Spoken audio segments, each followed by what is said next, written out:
नमस्कार दोस्तों, स्वागत है आपका प्रयास एजू हब के इस डिजिटल मंच पे। मैं कमल बाजिया और आप मेरे साथ देख रहे हैं 6 ग्रेड 3 का टास्क आधारित टेस्ट सीरीज के मैथ्स के क्वेश्चनों का सॉल्यूशन करेंगे। अपन लेवल 2 का जो पेपर है उसका सॉल्यूशन मैं करवाऊंगा अभी आपको।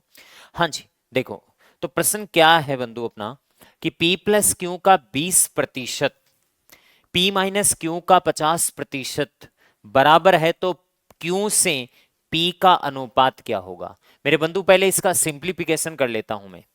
P प्लस क्यू का 20%, P प्लस क्यू का 20% होता है P प्लस क्यू गुणा 20/100 बराबर P माइनस क्यू का 50% का मतलब है 50/100। 100 से 100 तो कट जाएगा और 0 से 0 भी कट जाएगा, तो फिर बंधु क्या बचेगा। ये 100 से 100 कट गया, 0 से 0 कट गया, दो को अंदर मल्टीप्लाई करेंगे तो 2p plus 2q is equal to आएगा 5p माइनस 5q। ले बता, 5p 2p में से घटेगा तो मेरे पास में यहां से रिजल्ट आएगा माइनस का 3p, और 2p उधर जाके माइनस का हो जाएगा तो -5 क्यों है, माइनस का 7 क्यों हो जाएगा। ये बंधु 3p बराबर 7 क्यों हो ही गया, और अनुपात समानुपात में p अनुपात क्यों चाहिए तो p का मान 7 होगा और q का मान कितना होगा, 3। लेकिन सबसे बड़ा इंपॉर्टेंट फैक्ट यहां पे ये याद रखना है, एक बार तो ये यूज हुआ है सीटी ग्रेजुएशन लेवल 2023 में। ये बात जब यूज होती है तब ये छोटी सी बात ही दिक्कत करती है। इसने पूछा है क्यों से पी का अनुपात, जिसका अनुपात पूछा है वो पहले आता है। पी का पूछा है किससे, क्यों से, इसका मतलब P पहले आएगा और क्यों क्या आएगा बाद में। इसका मतलब P तो 7 तो पहले आ गया और क्यों बाद में आ गया 3, तो 7:3 इसका राइट आंसर बी ऑप्शन हो जाएगा। गलती होना स्वाभाविक है ऐसे प्रश्नों में। मैं आपको सिंपल सा एक दूसरा उदाहरण लेके समझा देता हूं। अगर आपके पास में इन केस ऐसी कोई समस्याएं आए और उनमें ऐसा कुछ लिखा हुआ हो, आपसे पूछे कि क्यों का, किसका, क्यों का पी से अनुपात, क्यों का पी से अनुपात पूछे तो का वाला हमेशा पहले आता है। क्यों का पूछा है तो क्यों पहले और पी बाद में। ओके, और अगर आपसे पूछे कि क्यों से पी का अनुपात तो का वाला पहले आएगा बंधु, और का वाला पहले आएगा तो यहां का वाला कौन है, मतलब जिसका पूछता है वो पहले आएगा, जिससे पूछता है वो बाद में। जरा ध्यान रखना इसका, पहले बाद में ऐसे नहीं, क्यों पहले और पी बाद में, ऐसा कुछ नहीं है। जिसके का लगाया हुआ वो पहले और जिसके से लगाया हुआ वो बाद में। नेक्स्ट अगला, यदि शून्यतर वास्तविक संख्याओं एबीसी के लिए a/b = b/c = जब कभी ऐसे केसेस होते हैं a/2 बराबर b/3 = c/4, ऐसे केसेस होते हैं, तो ए बी सी का रेशियो क्या आता है बंधु। जो नीचे होता है वो खुद का अनुपात होता है 2:3:4। तो ए का मान 2 होगा, बी का मान 3 होगा और सी का मान 4 पुट कर दो। सी का मान 4 पुट कर दूं तो 4/4 आ जाएगा मेरे बंधु, और अगर बी का मान 3 पुट करूंगा तो 3/3 आएगा, और एक का मान यदि 2 पुट करूंगा तो 2/2 आएगा। ये तो सभी एक हो गए बराबर। 2 गुणा एक का मान 2 है माइनस 3 गुणा बी का मान 3 है प्लस 5 गुणा सी का मान 4 है बट्टा के। ये तो सब एक है, एक बराबर एक बराबर एक बराबर। 4 में से 9 घटाओ -5, और -5 और प्लस का 20 से, तो ये प्लस का 15 बट्टे कितना आ गया के। किसी दो को बराबर कर दो, इन दोनों को बराबर कर दूंगा तो के ऊपर आ जाएगा, वजर गुणा कर देंगे तो के बराबर 15 आ गया हमारे पास में। इसका मतलब के का राइट आंसर कितना होगा बंधु, 15 होगा। ये पहले रेशियो निकलवाना चाह रहा है और फिर वैल्यू रखवाना चाह रहा है। नेक्स्ट इसके बाद में अगला क्वेश्चन, बहुत ही अल्टीमेट अच्छा प्रश्न, संगणक में अधीनस्थ बोर्ड ने पूछ भी लिया है। तो इस टाइप के प्रश्न का थोड़ा ध्यान रखना। वो प्रश्न अलग था, इसको मैंने अलग चेंज किया है, बस थोड़ दोनों में सेम रहेगी। एक की जगह आपको एक वैल्यू पुट करनी है, बी की जगह 2 और सी की जगह कितना 3। ए की जगह 1, बी की जगह 2 और सी की जगह 3 पुट करोगे तो स्क्वायर रूट ऑफ 3a², तो इसका मतलब 1 का square plus B square, it means किसका स्क्वायर 2 का स्क्वायर। और फिर लास्ट में बोला है 2c², तो 2 इंटू सी का मान ऑलरेडी 3 है तो 3 का स्क्वायर। इसका मतलब ये क्वेश्चन क्या बनेगा, ये क्वेश्चन बनेगा बंधु, ये आपके पास में यहां से आएगा 3 और प्लस 4 और 9 दूनी 18, 18 और 4 22 और 3 25 का वर्गमूल कितना 5। आप सीधा टूट पड़ोगे इस ऑप्शन पे, जिस ऑप्शन को मैं पहले काट दूंगा। आपको ऑप्शनों में भी वैल्यू रखनी है, सीधा सटीक मान नहीं आएगा। ऑप्शनों में वैल्यू रखोगे मेरे बंधु तो ये होगा 2 गुणा बी का मान कितना है 2, तो 4 आएगा इसमें। यहां 5 गुणा ए का मान कितना है 1, तो 5 आएगा। और 3 गुणा सी का मान 3 है तो 9 आएगा। बंधु राइट आंसर कौन से ऑप्शन में पड़ा है, राइट आंसर 5 ये रहा। सही आंसर सी को मानेगा अगला, क्योंकि आप 5 की माला फेरोगे, आपको यह समझाए कोई कि एबीसी का रेशियो दे रखा है, सपोज एबीसी 2 से गुणा कर दें तो 2, 4 और 6 होते हुए देर नहीं लगाएगा। और जैसे ही 2, 4 और 6 होगा तो ये प्रश्न अपना रुख बदल लेगा। स्क्वायर रूट ऑफ 3a² 2 का स्क्वायर प्लस b² 4 का स्क्वायर प्लस 2 गुणा c² 6 का स्क्वायर। लो भाई 2 का स्क्वायर 4, 4 3 12, 4 का स्क्वायर 16 और मेरे बंधु 6 का स्क्वायर 36, 36 का डबल 72। मेरे बंधु बता दे 72, 70 और 10 80 और 10 90, 90 और 1 100 हो गए, 2 2 4 और 6 10। 100 का वर्गमूल कितना आता है 10, और 100 का वर्गमूल 10 आता है तो मैं फिर कह रहा हूं 5 तो नहीं आएगा। मतलब इसमें 5 आ रहा है, इसमें 10 आ रहा है, 10 को कौन फॉलो करेगा। ये दूसरा ऑप्शन कह रहा है 2 इंटू बी का मान 4 है तो 4 दूनी 8, 5 इंटू ए का मान 2 है तो ये 10। बिल्कुल, जब 5 है तो 5 आ रहा है और 10 है तो 10 आ रहा है, इसका मतलब डेफिनेटली राइट आंसर कौन होगा 5A होगा। इस प्रश्न में गलती करोगे, ध्यान रखना, माइंड इट लगा लेना, इसके माइंड इट आगे के वर्ड में बोलूंगा नहीं, ठीक है, ध्यान रखना इस क्वेश्चन का। ओके हाँ जी, नेक्स्ट इसके बाद में अगला क्वेश्चन। अगला क्वेश्चन बहुत ही छोटे छोटे प्यारे प्यारे क्वेश्चन दिए हैं, ठीक है मैंने। हाँ जी, ये इस टाइप का, ये कह रहा है कि मध्य पदों का गुणनफल बराबर क्या कर दो, बाह्य पदों का गुणनफल कर दो पहले। तो मिडिल टर्म्स का प्रोडक्ट लूंगा तो 5 से 2 गुणा होगा तो 10x आएगा, प्लस 3 से 5 गुणा होगा तो 15y आएगा, बराबर बाह्य पदों का गुणा 6 3 18x आएगा, माइनस 6 दूनी 12y। 18x 10x में से घटेगा तो माइनस का 8x बराबर 15y उधर जाएगा तो माइनस का माइनस 12, माइनस का 27y, माइनस माइनस कट गया, 8x बराबर 27y आ गया। आपको दिख रहा है कि x का और y का अनुपात है, x का मान x के बगल वाला नहीं 27 और y का मान y के बगल वाला नहीं 8, ठीक बात है। ओके देखो बंधु, अब किसके बारे में पूछा है, हमें पूछा है कि घनमूल किसका, x का। तो x का घनमूल मतलब 27 का घनमूल, प्लस घनमूल y का तो किसका घनमूल 8 का बट्टे घनमूल x का 27 का घनमूल माइनस घनमूल 8 का, तो 27 का घनमूल 3 होता है, 8 का घनमूल 2 बट्टे 27 का घनमूल 3 और 8 का घनमूल 2, 3 और 2 5 बटे 1। अब दिक्कत फिर वही आ गई, पूरा चैप्टर मैंने पूरा क्लोज कर दिया है यहां पे, इसमें पूरे में प्रश्नों में प्रश्न घुसा रखे, मैंने ध्यान से देख लेना आप, ऐसी चीजें कोई गलत ना हो जाए, पूरा चैप्टर कवर है यहाँ पे। 5/1 आता है, कई बच्चे गलती करेंगे और वो लिखेंगे 1:5। 1:5 लिखते ही गया काम से। बंधु अनुपात का मानक रूप क्या होता है अलग से समझा देता हूं। A/B का मतलब होता है A/B। जिसका तुलना होती है, जिसकी तुलना होती है, जिसकी तुलना होती है वो पहले आता है, लेकिन भिन्न में हमेशा बाद में आता है, ऊपर आता है, सॉरी।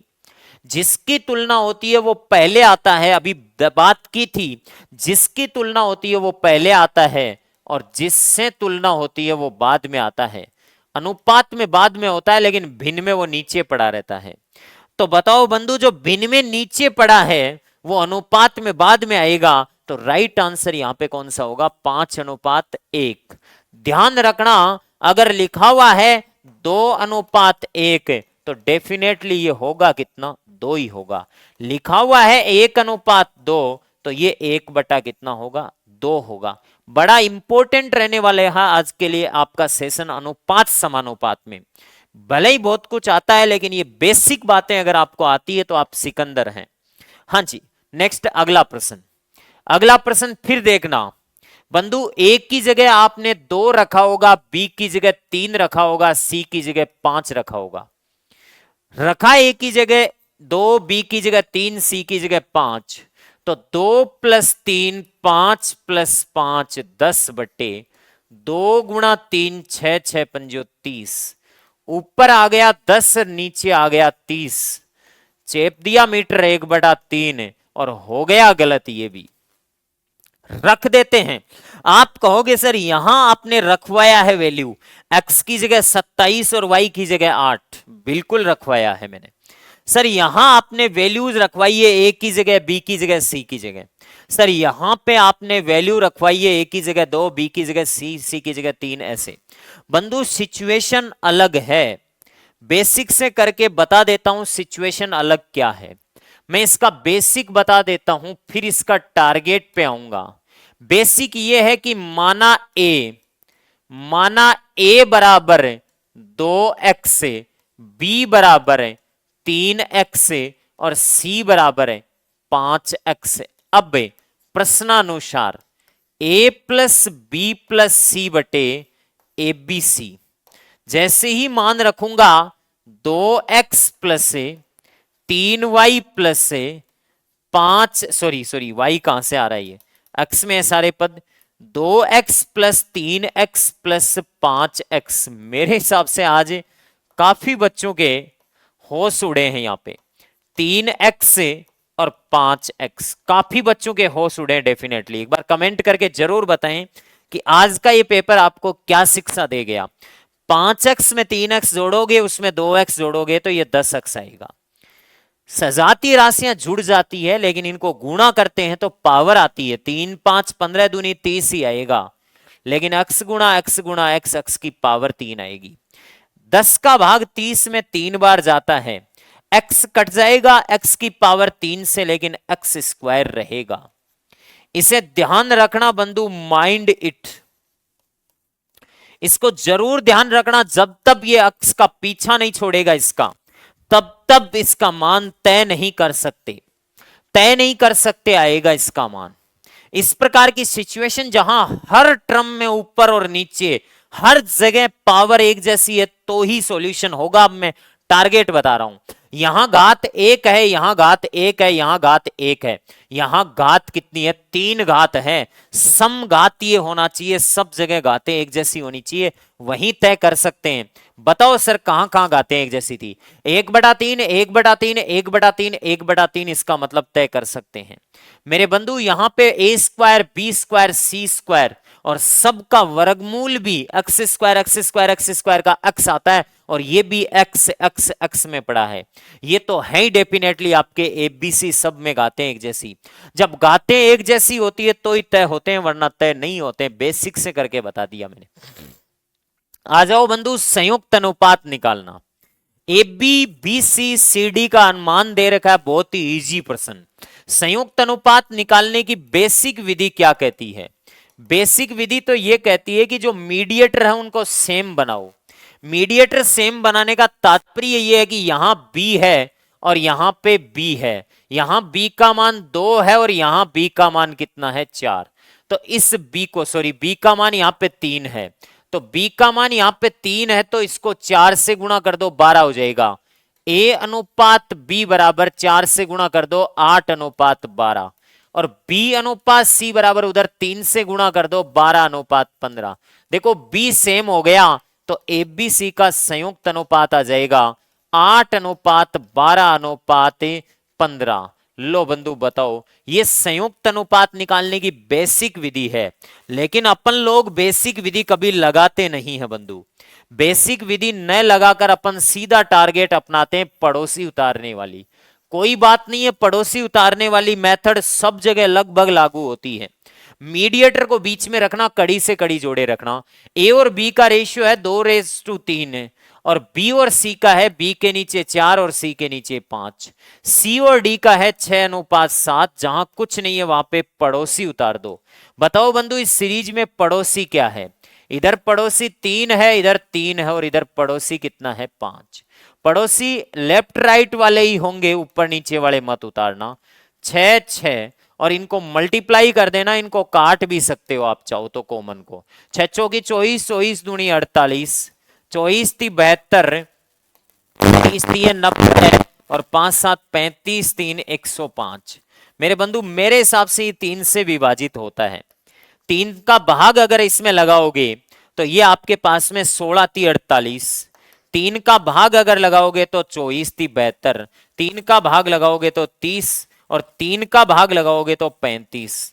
अब ये कटते नहीं है तो 16 अनुपात 24 अनुपात 30 अनुपात 35।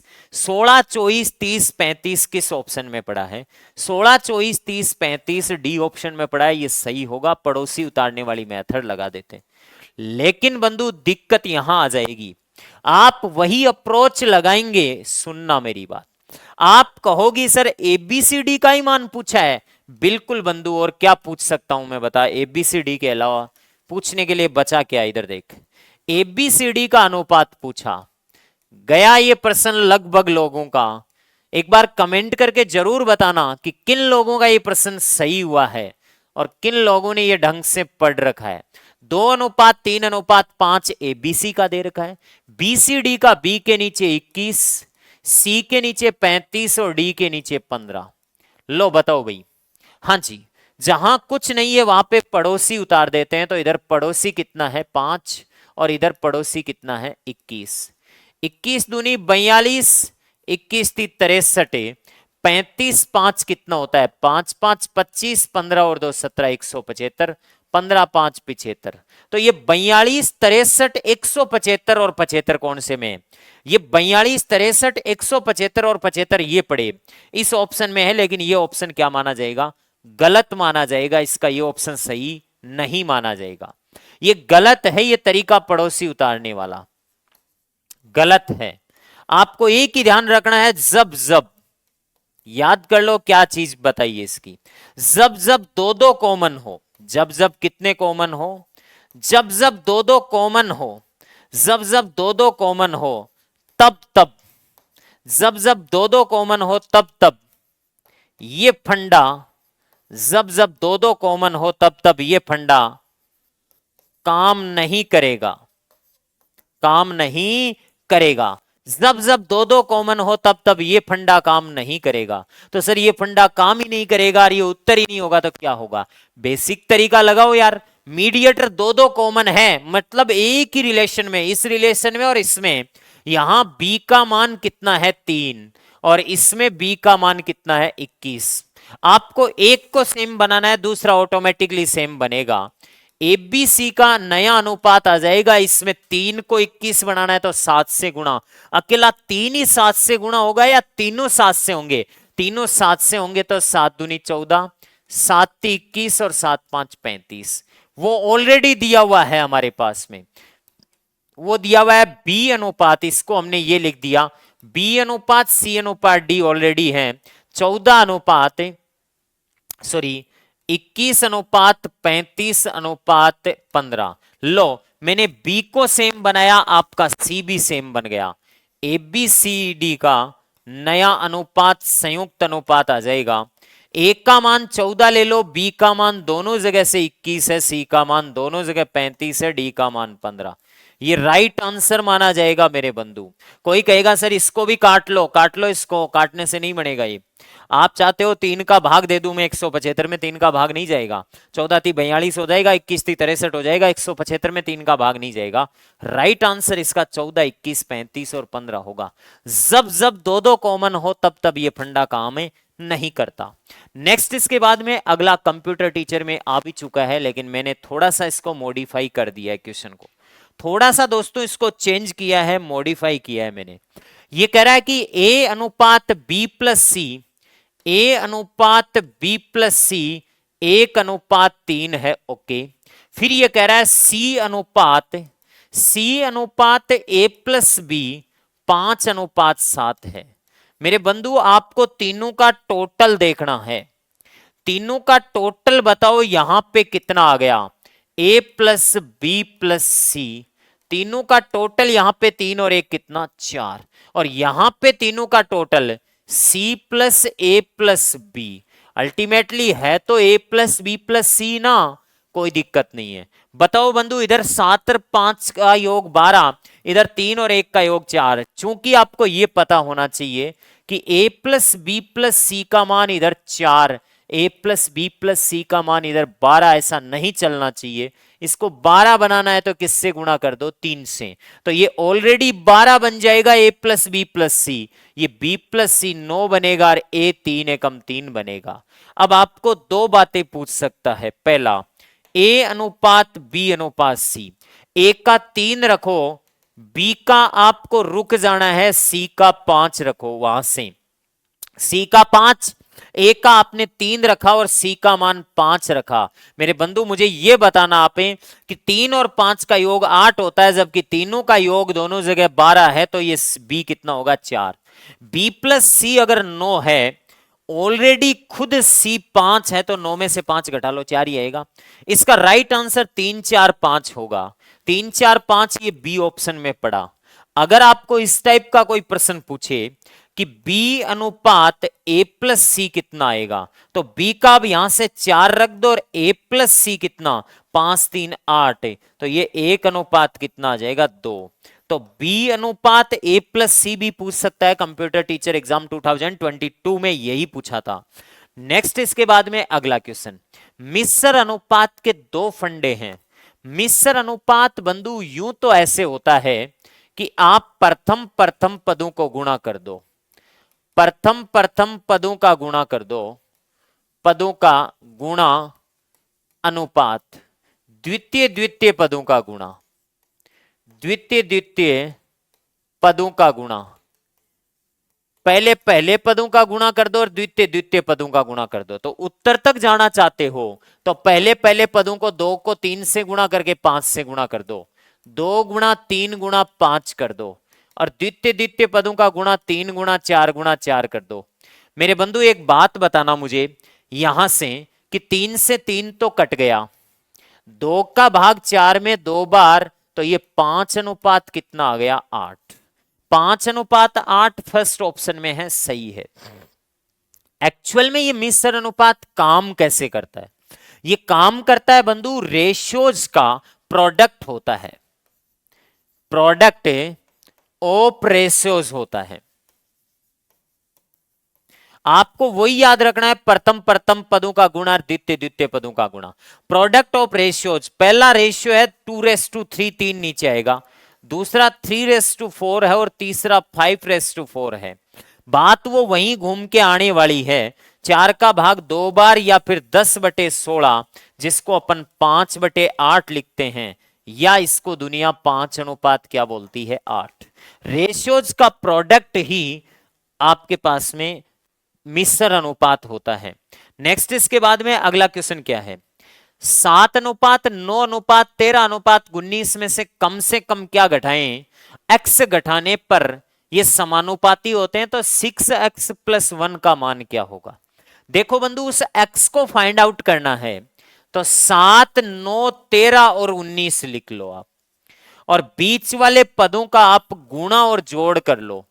बीच वाले पदों का गुणा तो 117 आएगा, 13 नंबर 117, और बीच वाले पदों का योग मेरे बंधु आएगा आपके पास में 22। बाहर वाले पदों का आप गुणा कर लो, 19 7 133 होता है, और बाहर वाले पदों का योग कर लो, योग करोगे तो 26 आएगा। x का मान निकालना है तो कुछ नहीं करना, गुणा के अंतर में गुणा का अंतर ऊपर लिखना है और योग का अंतर नीचे लिखना है। योग का अंतर कहां लिखना है? नीचे। गुणा का अंतर 133 माइनस 117 बट्टे योग का अंतर 26 माइनस 22।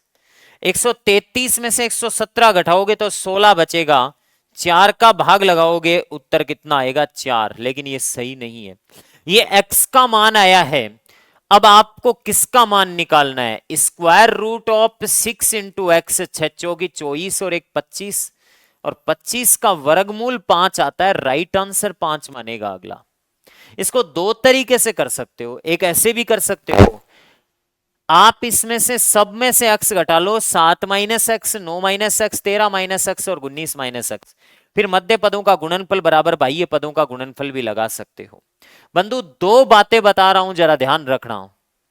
दो बातें अभी इस बार अधीनस्थ बोर्ड ने सीटी में पूछ ली है, ये दोनों बातें ध्यान रखना। समानुपात और व्युत्क्रमानुपात ए बी के समानुपाती है, क्योंकि आप सब साइंस के लोग हो लेवल 2 में, और आपके लिए ये चीज कोई बड़ी नहीं है। साइंस के लोग हो, आपके लिए चीज बड़ी नहीं है। बताऊं क्यों? आप फिजिक्स में ऐसे खूब कॉन्सेप्ट पढ़ते हो। ए समानुपाती बी मतलब होता है ए बढ़ेगा तो बी भी बढ़ेगा, और ए घटेगा तो बी भी घटेगा। इसको बोलते हैं बंधु समानुपाती। क्या बोलते हैं? समानुपाती। ए समानुपाती बी बोलते हैं। इसका सीधा सीधा रिजल्ट यही निकल कर आता है, a1 अपॉन b1 बराबर कांस्टेंट होता है, a अपॉन b बराबर कांस्टेंट होता है, तो कांस्टेंट होता है तो a2 अपॉन b2 भी लिख सकते हैं अपन। ओके। और व्युत्क्रमानुपाती का क्या कॉन्सेप्ट होता है? a व्युत्क्रमानुपाती b है तो इसमें a बढ़ता है जनाब तो b घटता है, a घटता है तो b बढ़ता है। इसको दुनिया इनवर्सली प्रोपोर्शनल बोलती है। एक होती है प्रोपोर्शनल और एक होती है इनवर्सली प्रोपोर्शनल। व्युत्क्रमानुपाती, व्युत्क्रमानुपाती का क्या काम होता है? व्युत्क्रमानुपाती इनवर्सली प्रोपोर्शनल का काम यही होता है। इससे अपन सीधा एक रिजल्ट निकाल सकते हैं। ए बी बराबर कांस्टेंट होता है, a1 b1 बराबर a2 b2 होता है। ओके। लो भाई प्रश्न पे आ जाओ, क्या पूछना चाह रहा है? एक्स वाई प्लस 3 के समानुपाती है, इसका मतलब समानुपाती वाले में वाई एक्स प्लस 3 के समानुपाती है।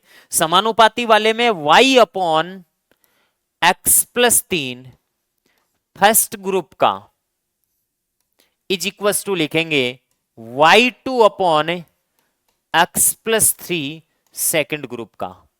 ये कह रहा है y 8 है तब x 1 है, y 8 था किसी जन्म में तो x 1 था, कोई बात नहीं है।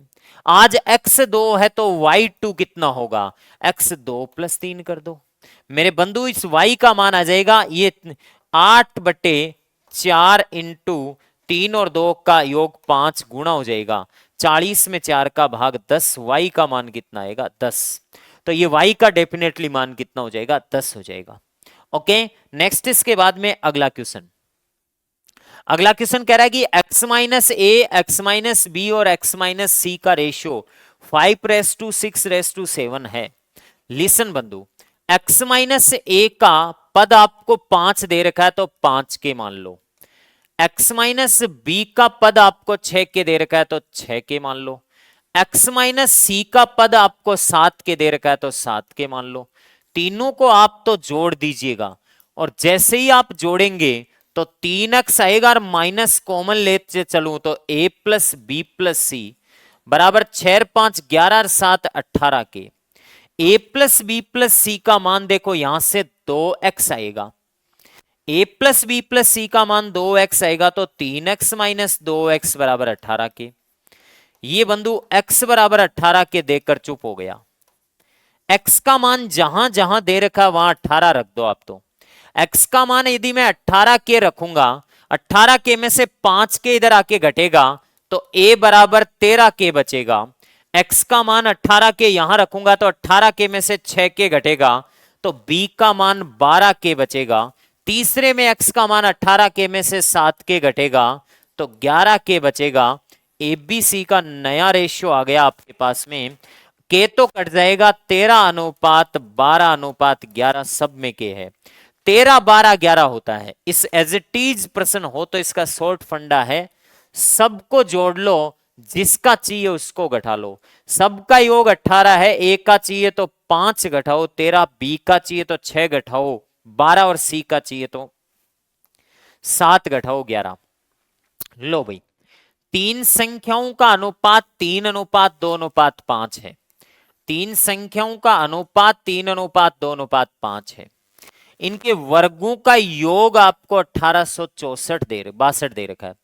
वर्गों का योग बोले तो 3 का वर्ग प्लस 2 का वर्ग प्लस 5 का वर्ग। मेरे बंधु 5 का वर्ग 25 होता है, 3 का 9, 25 और 9 34 और 4 कितना 38।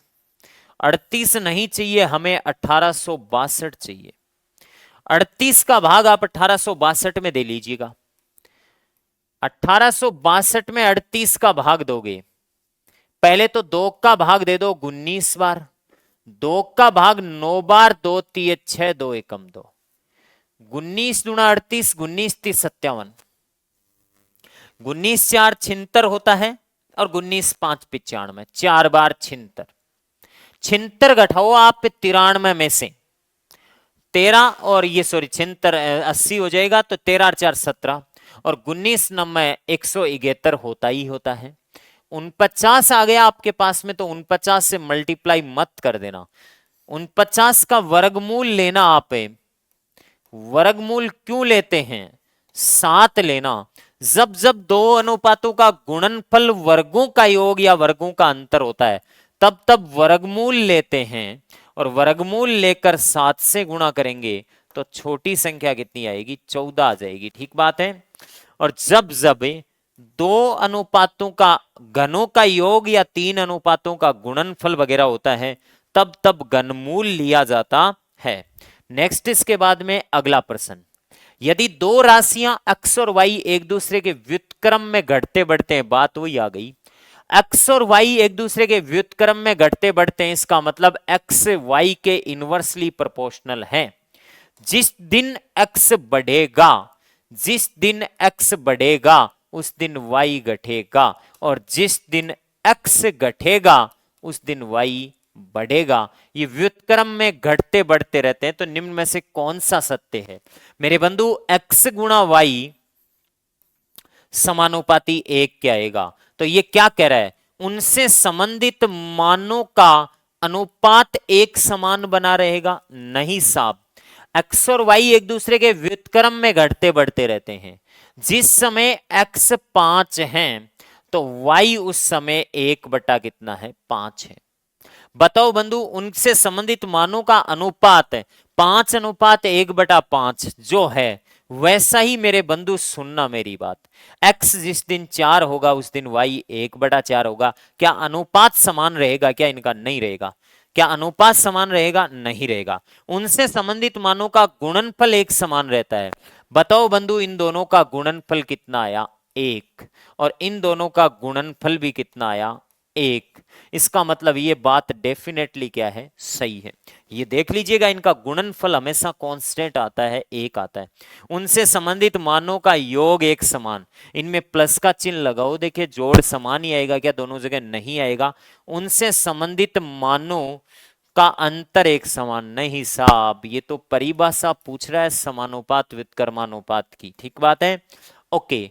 एक थैले में 1 रुपए 50 पैसे और 25 पैसे के सिक्कों की संख्या का अनुपात दे रखा है। एक थैले में 1 रुपए 50 पैसे और 25 पैसे के सिक्कों की संख्या का अनुपात दे रखा है। नंबर ऑफ कॉइन्स दे रखे हैं 1:2:4 और कह रहा है कि थैले में कुल मूल्य 36 रुपए है। मूल्य निकाल लो भाई, 1 रुपए का एक सिक्का का 1 रुपया मूल्य, 50 पैसे के 2 सिक्कों का 1 रुपया मूल्य और 25 पैसे के 4 सिक्कों का मूल्य 1 रुपया, और कुल कितना रुपया हो गया 3।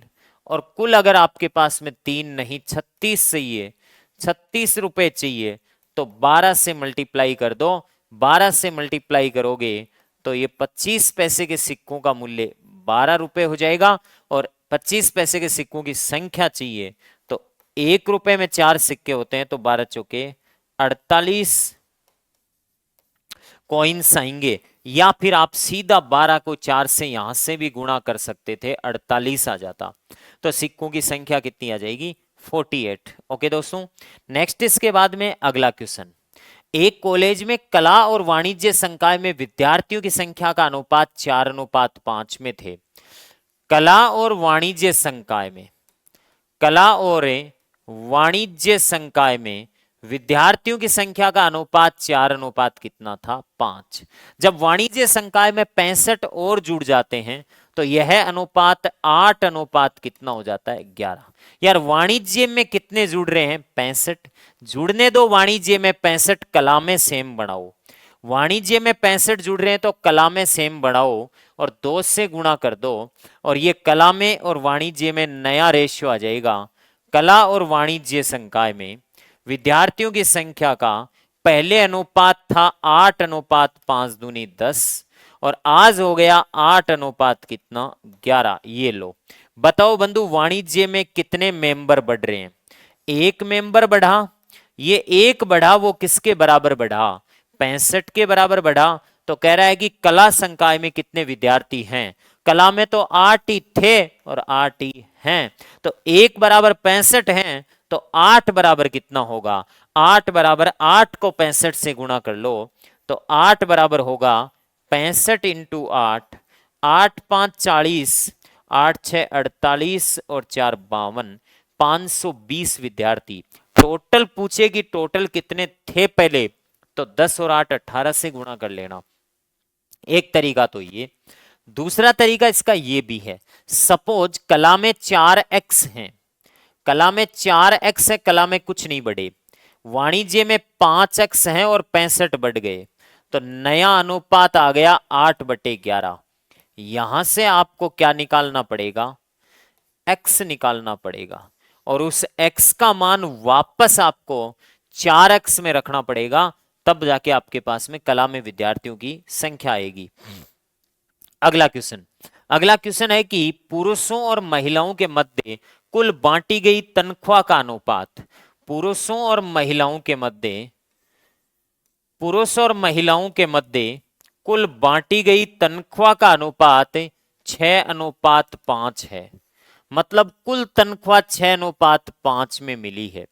एक बात बताओ, प्रत्येक पुरुष और प्रत्येक महिला को मिली तनख्वाह का अनुपात, प्रति व्यक्ति मिली तनख्वाह का अनुपात, प्रति व्यक्ति वाली तनख्वाह का अनुपात 2 कितना है 3। आपको पूछिए पुरुषों और कुल महिलाओं की संख्या का अनुपात। मेरे बंधु अगर संख्या का अनुपात चाहिए तो पुरुषों को टोटल बजट आपने 6 रुपया दिया है, और पुरुषों की संख्या आपके पास में मात्र, पुरुषों को बजट 6 रुपया दे दिया और पुरुषों की संख्या 2 ही है, तो 6 में 2 का भाग लगा, सॉरी पुरुषों की रेट 2 है। महिलाओं को 5 रुपए बजट पास हुआ और प्रति महिला को 3, तो महिलाओं की संख्या का अनुपात आ जाएगा पुरुषों का 3 6 18, वजर गुणा कर दो 5 दूनी 10, या फिर 6 से गुणा कर दो तो 9 कितना आ गया 5, 2 से काट दिया, तो पुरुष और महिलाओं की संख्या का अनुपात 9 क्या है 5। बच्चा इसमें गुणा कर देगा, 6 दूनी 12 और 5 3 15, 12 और 15 किसी ऑप्शन में नहीं है, खुशकिस्मत है वो, ठीक है। नेक्स्ट इसके बाद में अगला क्वेश्चन, संपूर्ण पृथ्वी पर थल और पानी का अनुपात। बंधु मेरे को एक बात बताना, इस संपूर्ण पृथ्वी पर कहीं थल है तो कहीं क्या है पानी है। संपूर्ण पृथ्वी पर थल और पानी का अनुपात 1:2 है। उत्तरी गोलार्ध में यह अनुपात 2:3 है। आपको इस प्रश्न को फैक्चुअल याद रखना है, जैसा कि पिछली बार ग्रेड 3 में वो हीरे वाला प्रश्न आया था, वैसे ही ये इंपॉर्टेंट है। पृथ्वी को भूमध्य रेखा बराबर 2 भागों में बांटती है। उत्तरी गोलार्ध और दक्षिणी गोलार्ध का क्षेत्रफल हमेशा बराबर होता है, अर्थात पृथ्वी का क्षेत्रफल उत्तरी गोलार्ध से दुगुना माना जाता है। तो बताओ बंधु, थल और जल को जोड़ा तो 3, थल और जल को जोड़ा तो 5। ऐसा कैसे चलेगा? क्षेत्रफल अलग अलग नहीं हो सकता। ऊपर 5 से गुणा करो और नीचे 3 से गुणा करो, 15 15 हो जाएगा।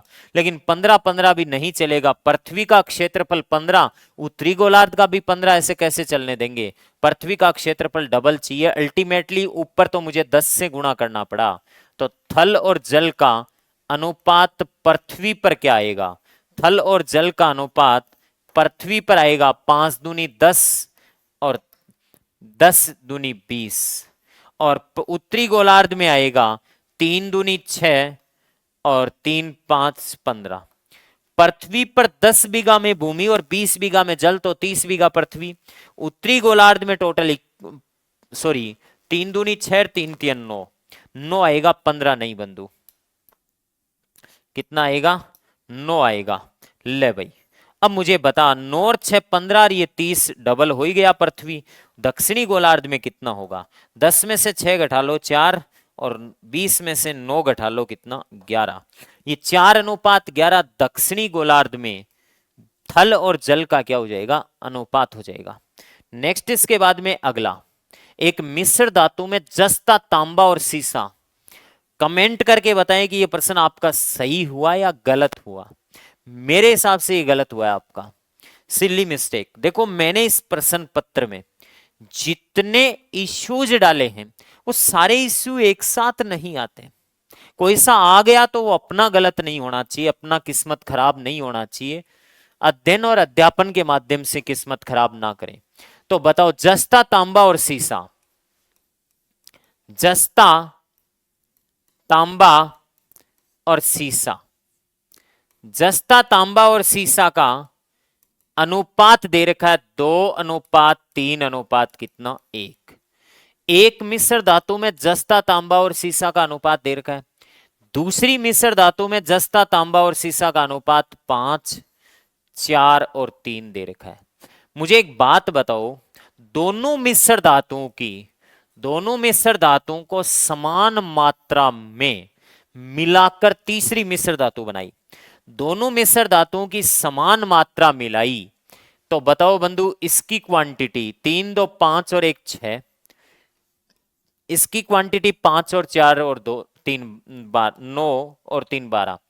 बताओ बंधु, दोनों की समान मात्रा आप मिलाना चाह रहे हो, तो ऊपर वाली को 2 से गुणा करना पड़ेगा।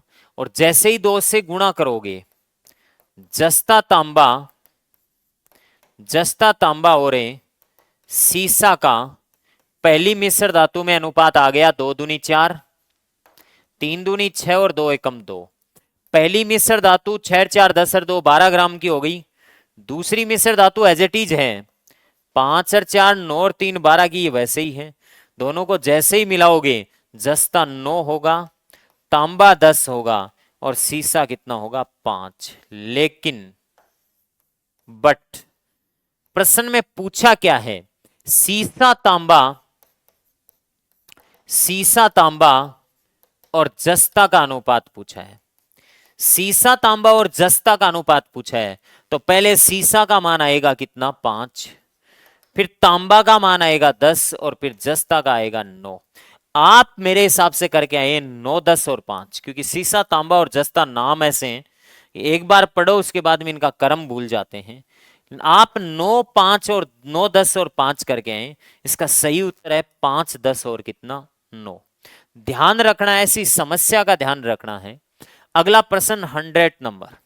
देखो, प्रश्न ये है कि ए व बी की वर्तमान आयु का अनुपात, ए और बी की वर्तमान आयु का अनुपात। बंधु, आयु संबंधित प्रश्नों में ए और बी की वर्तमान आयु का अनुपात 9:16 है। ओके, और ये कह रहा है कि 10 वर्ष बाद यह अनुपात, आज से 10 वर्ष बाद यह अनुपात ए और बी का 2:3 भी हो जाएगा।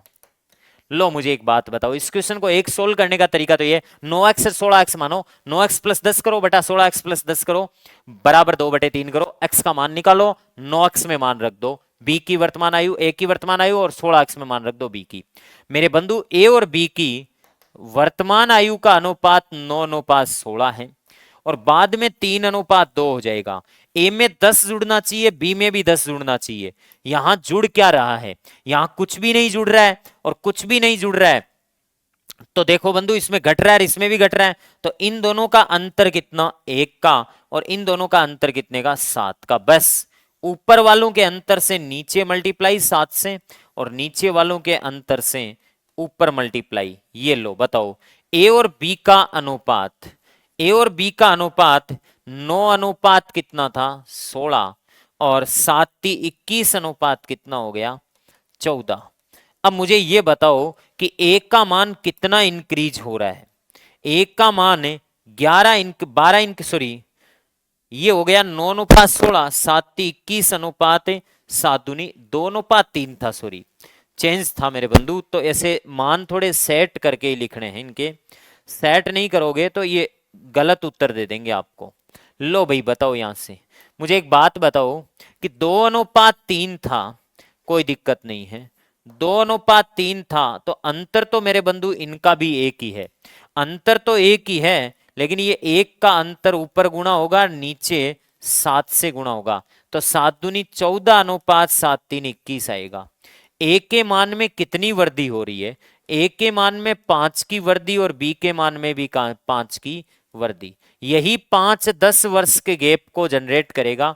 1 = 2 आएगा, तो सॉरी 16 बराबर कितना आएगा? 32 वर्ष आएगा। कितना आएगा? 32 वर्ष आ जाएगा। तो बी की वर्तमान आयु, बी की वर्तमान आयु कितनी होगी?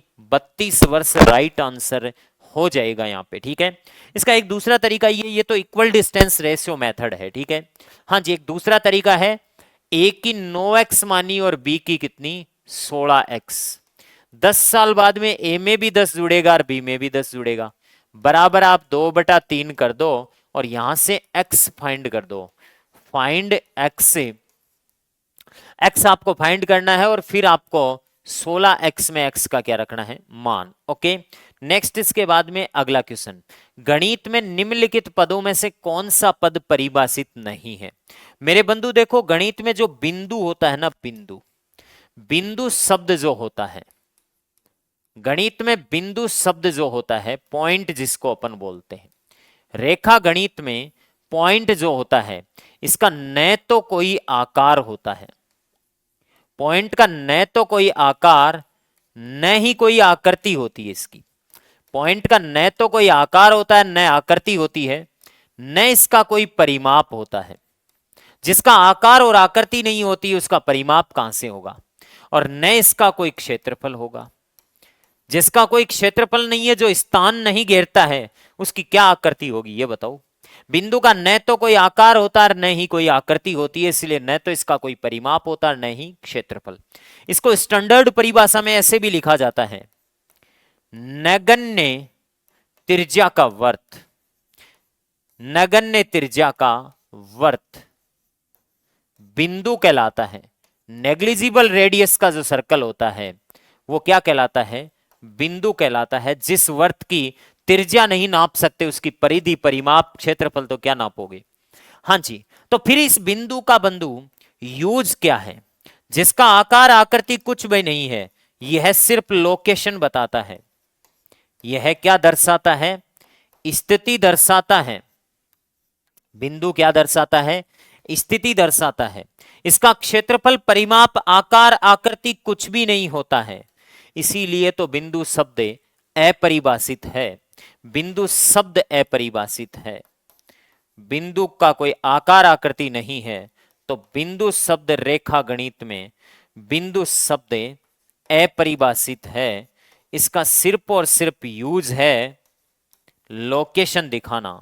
जैसे ईश्वर शब्द अपरिभाषित है, ईश्वर को कोई परिभाषित नहीं कर सकता, बस ईश्वर का काम है, एक आस्था बनी हुई है। अल्लाह का कोई परिभाषा नहीं है, उसकी आस्था बनी हुई है उनकी। ठीक है, सबके अलग अलग, जो भगवान जिनको सब अलग अलग मानते हैं, वो सब उनकी आस्थाएं हैं, वो वास्तव में बंधु अस्तित्व में नहीं है। एग्जिस्ट नहीं करते हैं, वो बस आस्था बनी हुई है, ईश्वर की जैसे आस्था है आपके मन में कि ये ईश्वर देख रहा है, ईश्वर क्या सोचेगा, मतलब अपन क्या कर रहे हैं, ये सारी चीजें, ठीक है। इसको आधार मान के ये सृष्टि चलती है। तो रेखा गणित में बिंदु शब्द अपरिभाषित है, रेखा परिभाषित है, रेखा की लंबाई परिभाषित नहीं है। चतुर्भुज के विकिरण परिभाषित है, आमने सामने के शीर्षों को मिलाने वाला रेखाखंड जिसकी लंबाई होती है। समतल परिभाषित होता है, ठीक है। हाँ जी, नेक्स्ट इसके बाद में अगला, Q1 Q2 का पूरक है। पहले बात को यहां से हैंडल करनी पड़ेगी। Q1 अपने संपूरक का 9/11 है।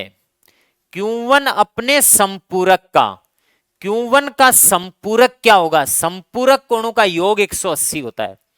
Q1 अपने संपूरक 180 माइनस Q1 का 9/11 गुणा है। Q1 अपने ही संपूरक का 9/11 है, 11 को इधर Q1 से गुणा करेंगे तो 11 Q1 बराबर है 9 को अंदर 180 से गुणा करूंगा माइनस 9 Q1, और 9 Q1 माइनस वाला इधर आएगा तो 11 में जुड़कर 20 Q1 बराबर है 9 इंटू 180। लो बताओ बंधु, यहां से 180 डिग्री में 20 का भाग है 9 बार, और Q1 का मान है 9 नंबर कितना 81 डिग्री। Q1 अपने संपूरक का 9/11 गुणा से Q1 81 आ गया। Q1 Q2 का संपूरक है, Q1 Q2 का पूरक है, इसका मतलब Q1 प्लस Q2 बराबर कितना होगा 90। पूरक कॉम्प्लीमेंट्री एंगलों का योग 90 होता है और सप्लीमेंट्री संपूरक कोणों का योग 180। Q1 का मान आपको 81 दे रखा है और Q2 का मान आपको दे नहीं रखा 90। 90 में से 81 सब्ट्रैक्ट कर लो, बताओ बंधु कितना आएगा। 9 डिग्री इसका राइट आंसर आएगा। घुमाया है इस प्रश्न ने डेफिनेटली आपको, ठीक है। Q2 का मान पूछा है हमें। नेक्स्ट इसके बाद में अगला, आसन कोणों की परिभाषा के आधार पर निम्न में से कौन सा विकल्प सही है। दो कोण आसन कोण कहा जाता है यदि उनकी एक उभयनिष्ठ भुजा हो। कुछ हद तक बंधु ये बात सही है, आसन कोणों में एक उभयनिष्ठ भुजा होती है। ये जिस प्रकार से कोण है, और अगर मैं यहां से एक भुजा रेखाखंड और एक किरण और खींच दूं तो बंधु यहां दो कोण बनते हैं, एक थीटा बन गया और एक अल्फा बन गया। थीटा और अल्फा दो आसन कोणों के दो कोणों के आसन कोण, दो कोणों को आसन कोण कहा जाता है यदि उनकी एक उभयनिष्ठ भुजा है। कॉमन साइड जरूर होती है जो अल्फा भी बनाती है और थीटा भी बनाती है। दो कोणों को आसन कोण कहा जाता है यदि उनका एक उभयनिष्ठ शीर्ष है। बिल्कुल, अल्फा का वर्टेक्स भी यही है और थीटा का वर्टेक्स भी यही है, शीर्ष सेम है। इसका मतलब दोनों कथन तो सत्य नहीं हो सकते। अब इसका मतलब एक और बहुत ही गहरी बात लिखेगा कि दो कोणों को आसन कोण कहा जाता है यदि उनका एक उभयनिष्ठ शीर्ष हो, एक उभयनिष्ठ भुजा हो, दोनों बातें आ गई, और उनकी एक गैर उभयनिष्ठ भुजा, मतलब उनकी गैर उभयनिष्ठ भुजाएं, मतलब जो कॉमन साइड नहीं है, गैर उभयनिष्ठ भुजाएं मतलब ये वाली और ये वाली भुजाएं उभयनिष्ठ भुजा के विपरीत होती है। इस रेड वाली के दोनों विपरीत हैं। इसका मतलब आसन कोणों के संदर्भ में तो सी ऑप्शन सही है, सारी परिभाषा इसी में है। मैंने कहा ऑब्जेक्टिव का कुछ पैटर्न भी महत्वपूर्ण होता है। अगर आपको यह कहता आसन कोणों के संदर्भ में कौन सा कथन गलत है, आसन कोणों की एक उभयनिष्ठ भुजा होती है तो गलत तो नहीं है, सही है। आसन कोणों में एक उभयनिष्ठ शीर्ष होता है, ये भी सही है। आसन कोण उभयनिष्ठ भुजा के एक दाईं तरफ और एक बाईं तरफ बनता है, ये भी सही है। आसन कोणों का योग 90 डिग्री होता है, ये गलत हो जाता, फिर 4 में से एक गलत हो जाता। तो देखो ये भी गलत है। फिर यहाँ पे ये कह रहा है कि दो कोणों को आसन कोण कहा जाता है यदि मिलकर 180 डिग्री बनाते। कोई जरूरी नहीं आसन कोणों का योग 180 डिग्री होता है, लेकिन जिस दिन आसन कोणों का योग 180 होता है वो आसन संपूरक कोण होते हैं और उन्हें लीनियर पेयर ऑफ एंगल भी कहा जाता है, रेखिक युग्म कोण भी कहा जाता है। बंधु यहां राइट आंसर सी मानेगा अगला। ओके, हाँ जी, नेक्स्ट अगला आकृति दिखा रखी है आपको, एक्स वाई जेड 64 डिग्री है। बिल्कुल, मैं अलग से बना लेता हूं। ये इस प्रकार से आपको y दे रखा है, यहां पे x लिख रखा है और ये z खींच रखी है। एक्स वाई जेड ये 64 डिग्री है, कोई बात नहीं है। साथ ही आपको कह रखा है कि ये क्यों है। चलो ठीक है, क्यों है तो ओके, और इसको dead dash dash dash dash करके p बना रखा है। बना के दे रखा है सब कुछ, ठीक है। क्या बोल रहा है, एक्स वाई को बिंदु P तक लंबा किया जाता है, एक्स वाई को लंबा P तक किया जाता है, मतलब सीधी रेखा हो गई। यदि वाई क्यू, ये रहा Y Q, Z Y P का अर्धक है, अर्धक होने का मतलब मुझे ये पता लग गया कि ये कोण और ये कोण क्या है, बराबर। अरे भाई ये पूरा कोण कितना है, 180 डिग्री। इस 180 डिग्री में से 64 को घटा लो, और 180 डिग्री में से 64 को घटाऊंगा, मेरे बंधु कितना बचेगा, ये 116 डिग्री बचेगा। कितना बचेगा, 116 डिग्री। 116 डिग्री की यहां दो बराबर पाती होगी, और 116 डिग्री की दो बराबर पाती कोई कर दो, देखें 116 में भाग 2 लगा दो, तो ये बन जाएगा 2 5 10 2 8 16 58 डिग्री। ये 58 डिग्री, ये भी 58 डिग्री। ओके, क्या पूछ रहा है आपको, एक्स वाई क्यू का मान, ये रहा एक्स, ये रहा Y Q. X Y Q मतलब ये वाला मान पूछा है, तो 64 में 58 जोड़ दो, 64 में 58 जोड़ोगे, 8 4 12, 6 और 5 11 और एक फिर 12, 122 डिग्री, जो कि कौन से ऑप्शन में है, ए ऑप्शन राइट आंसर होगा इसका, ठीक है। नेक्स्ट इसके बाद में अगला क्वेश्चन बंधु, अगला क्वेश्चन है, त्रिभुज एबीसी में भुजा बीसी पर एक बिंदु डी है। त्रिभुज एबीसी है, ये त्रिभुज एबीसी दे रखा है, चलो कोई बात नहीं। त्रिभुज एबीसी में भुजा बीसी पर कोई बिंदु डी है, ये ले लेता हूं कोई बिंदु डी। ओके, ये कह रहा है कि एडी और बीडी बराबर है, एक तो ये एडी और एक बीडी, देखो मान लिया ना रेखा गणित में बराबर है तो है, ठीक है। फिर इसने कहा है एसी और डीसी भी बराबर है, एसी तो ये रही और डीसी ये रही, ये दोनों भी बराबर है, चलो कोई बात नहीं, बराबर है तो सी 44 डिग्री है। सिंपल प्रश्न, इससे सिंपल और क्या होगा, ये कोण 44 डिग्री है। आपको ये पता होना चाहिए त्रिभुज में किन्हीं भी तीनों कोणों का योग 180 डिग्री होता है, और ये 44 है, तो मेरे बंधु इस कोण का और इस कोण का योग कितना होगा, 180 में से 44 घटा लो, 180 डिग्री में से 44 डिग्री घटा लो, 136 डिग्री बचेगा। कितना बचेगा बंधु, 136 डिग्री बचेगा आपके पास में, ठीक है। हाँ जी, 136 डिग्री के आप दो बराबर हिस्से कर लो, क्योंकि बराबर भुजाओं के सामने के कोण है, त्रिभुजों में बराबर भुजाओं के सामने के कोण बराबर होते हैं, तो इसके बट्टे 2 लगा दो, और 2 लगाओगे तो 2 6 12 और 2 8 16, 68 डिग्री आ जाएगा। ये 68 आएगा तो ये भी 68 ही आएगा। अब त्रिभुज में एक नियम होता है कि किसी भी एक शीर्ष पर बना हुआ एक्सटीरियर एंगल दो अंतःकोणों के योग के बराबर होता है, या फिर यार 180 में से घटा लो, इस कोण का मान आ जाएगा, 180 में से 68 घटाओ, 112 आ जाएगा क्या, मेरे हिसाब से इन दोनों के योग के बराबर आएगा, 8 4 12 और 6 4 10 और 11, 112 फिर घटा लो, क्योंकि इन दोनों कोणों के बारे में भी आप कह सकते हो कि ये दोनों कोण भी बराबर है, बराबर भुजाओं के सामने क्या, 180 में से 112 घटा लो, फिर घटा लो 112 को 180 में से, 10 में से 2 गया 8, 7 में से 1 गया 6, और ये 68 डिग्री आ गया। 68 का आधा कितना होगा, 34, और ये भी कितना, 34। आपको कोण एक का मान पूछा है, तो कोण एक का मान बंधु 68 भी जुड़ेगा 34 में, और 8 4 12 9 1 10, 102 डिग्री राइट आंसर आएगा। थोड़ा देख लेना, 30 40 90 102 डिग्री, ठीक है। हाँ जी, नेक्स्ट इसके बाद में अगला प्रश्न, असत्य कथन छांटना है। त्रिभुज की तीनों माध्यिकाएं जिस बिंदु पर मिलती है उसे गुरुत्वीय केंद्र या केंद्रक कहते हैं, बिल्कुल सही बात है। ग्रेविटिकल सेंटर भी कहते हैं केंद्रक को, बिल्कुल सही बात है, सत्य है। माध्यिका को केंद्रक 2:1 में विभाजित करता है, ये बात भी सही है।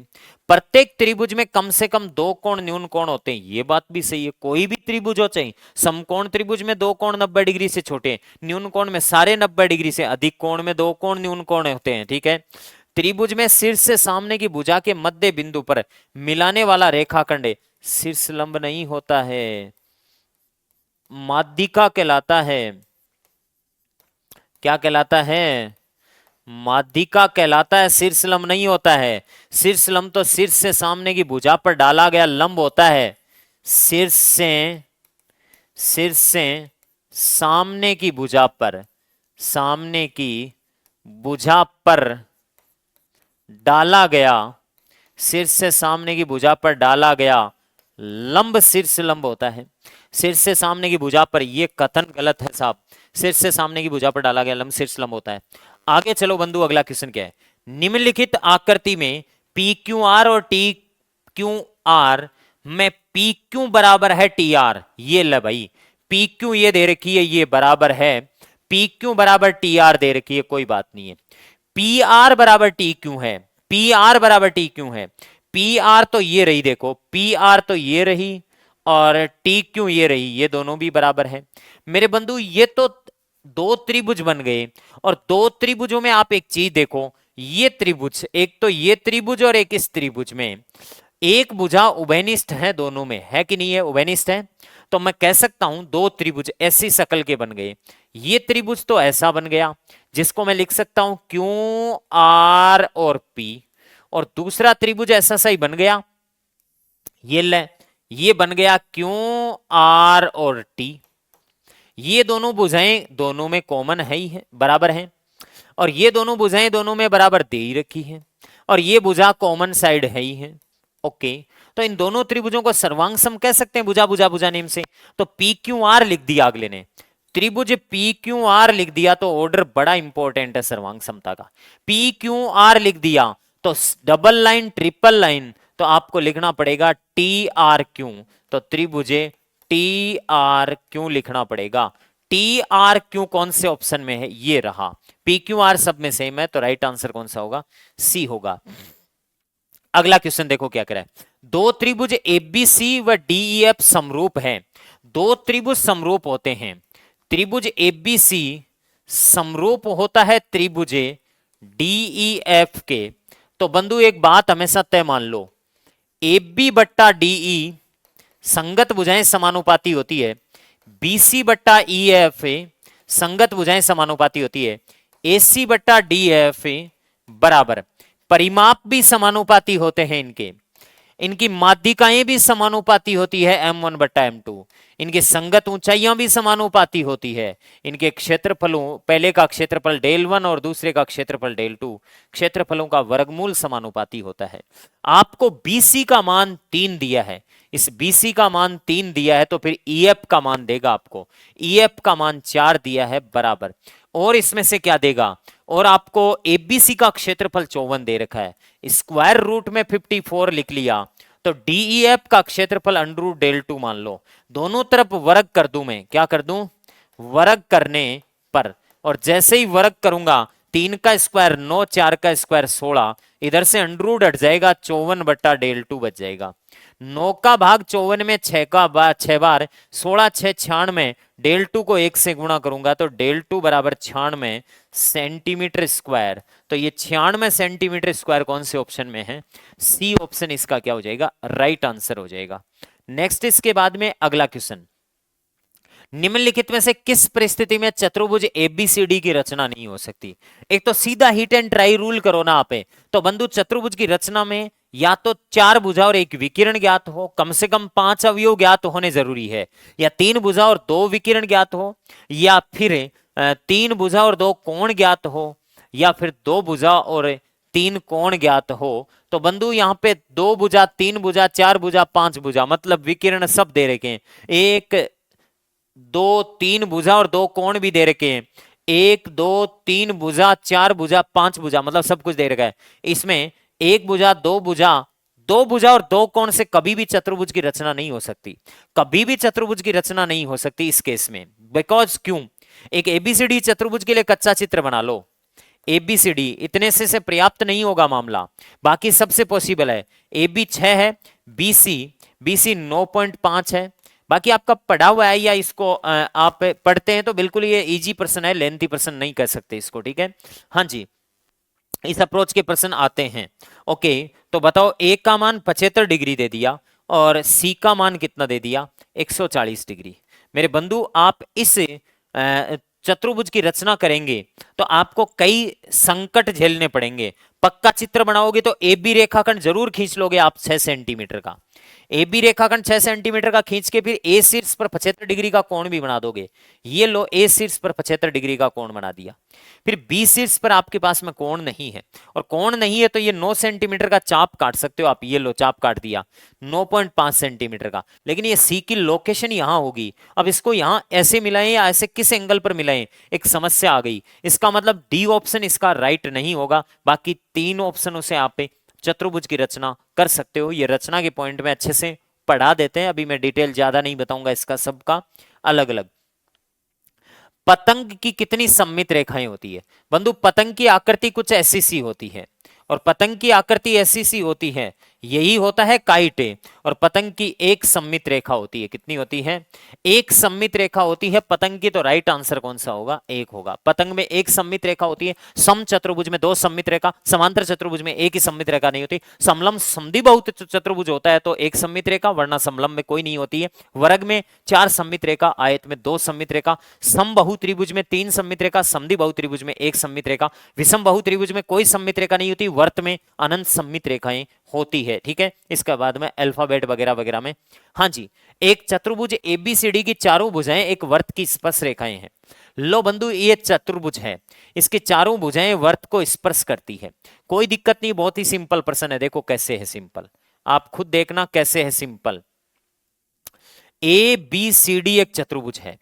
एबीसीडी एक चतुर्भुज है, इसकी चारों भुजाएं वर्त की स्पर्श रेखा है। मैं आपको कुछ बातें पूछूं यहां से, तो वो बताना मेरे को। एक बात बताना कि ये ए बिंदु से वर्त पर 2 स्पर्श रेखा खींचोगे तो ये अक्ष होगी यहां तक है, तो ये भी कितनी होगी? एक्स ही होगी।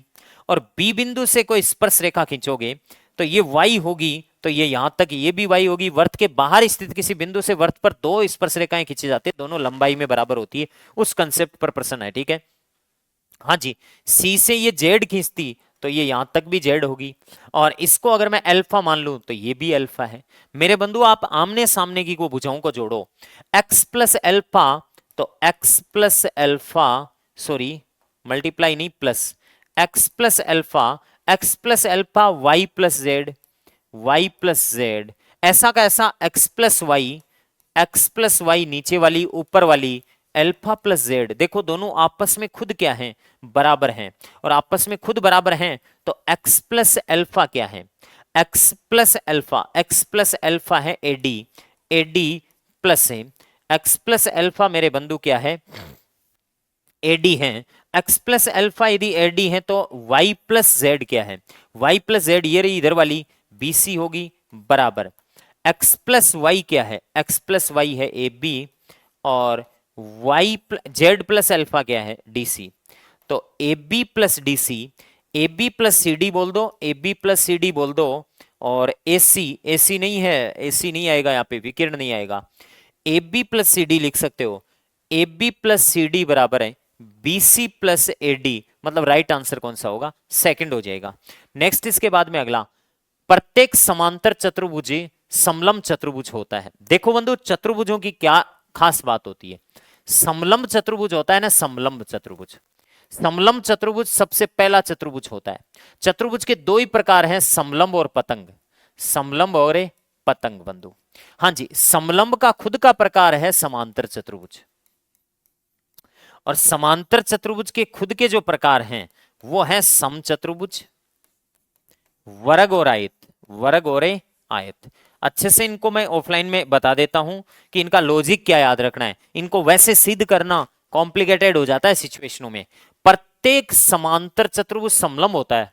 समांतर चतुर्भुज समलंब होता है क्योंकि इसी का वंशज है, बिल्कुल होता है, ये कथन तो सत्य है। प्रत्येक समलंब चतुर्भुज समांतर होता है। और समलंब तू समांतर होता है क्या? ना, ये नहीं होता, ये गलत है। प्रत्येक वर्ग एक पतंग होता है, बिल्कुल। वर्ग में पतंग के गुण पाए जाते हैं, क्योंकि वर्ग जो होता है, वर्ग जो होता है बंधु, इस वर्ग को ऐसे भी बना सकते हो आप, कोई बड़ी बात नहीं है। वर्ग पतंग जैसा सा होता है, वर्ग का प्रत्येक कोण 90 डिग्री। पतंग को क्या चाहिए? पतंग को ये चाहिए कि ये दोनों भुजाएं बराबर हो, बिल्कुल ये दोनों बराबर होनी चाहिए। और पतंग को ये चाहिए कि ये भी बराबर होनी चाहिए, लेकिन वर्ग कह रहा है चारों भुजा बराबर होती है, तो बिल्कुल होता है। समांतर चतुर्भुज की प्रत्येक भुजा पर बने अंतः कोणों का योग 2 समकोण के बराबर होता है। ऑफ कोर्स होता है। समांतर चतुर्भुज की भुजा, प्रत्येक भुजा पर बने हुआ इस कोण को थीटा कहते हैं, तो इसको 180 माइनस थीटा कहते हैं, दो समकोणों के बराबर होता है। ये कथन भी सही है, ये भी सही है, ये भी सही है, लेकिन ये बीच वाला सही नहीं है। समलम चतुर्भुज समांतर कभी नहीं होता।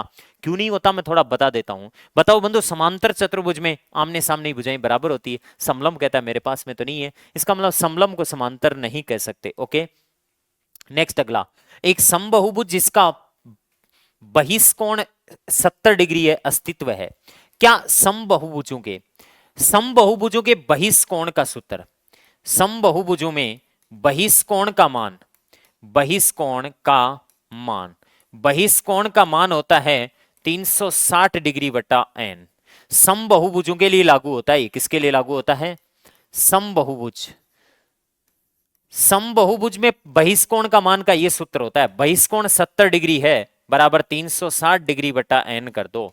मेरे बंधु भुजाओं की संख्या आ जाएगी यहां से जी, 360 डिग्री में 70 डिग्री का भाग दे दो, भुजाओं की संख्या आएगी, 0 से 0 कट गया, 7 5 35 बच गया, 1 10 में 7 एकम 7, 5.1 भुजा नहीं होती है। इसका मतलब ये कथन तो गलत है। ये उपरोक्त कथनों में से कौन सा सही है? सही पूछा है केवल एक, पहला तो गलत है भाई जी, दोनों सही है, पहला तो गलत है, न तो एक न दो। अब दो को चेक कर लो आप, दूसरा क्या है?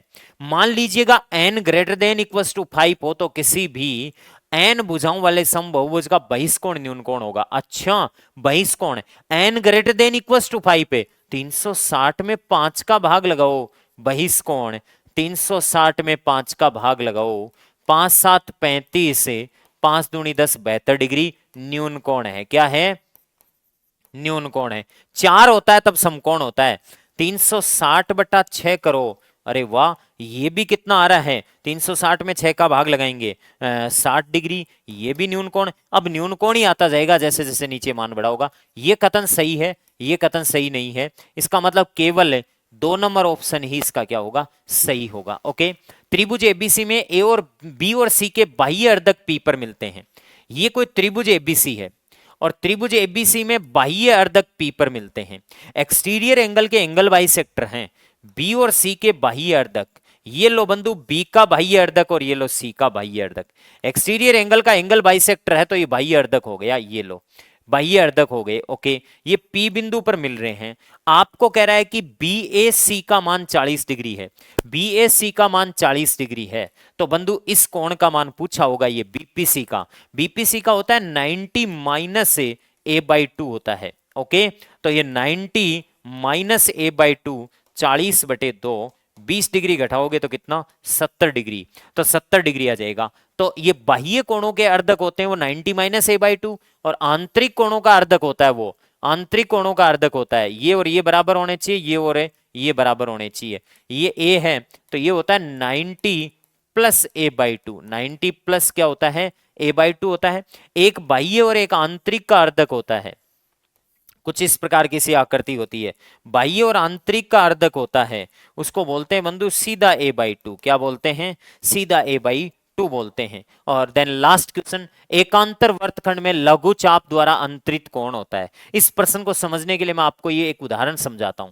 मेरे बंधु एक बात बताना कि ये वर्त का कोई केंद्र है, ये वर्त की कोई जीवा है, ये वर्त की जीवा वर्त को 2 भागों में बांटती है। एक लघु वर्तखंड होता है, क्या होता है? लघु वर्तखंड होता है, और ये होता है दीर्घ वर्तखंड। क्या होता है?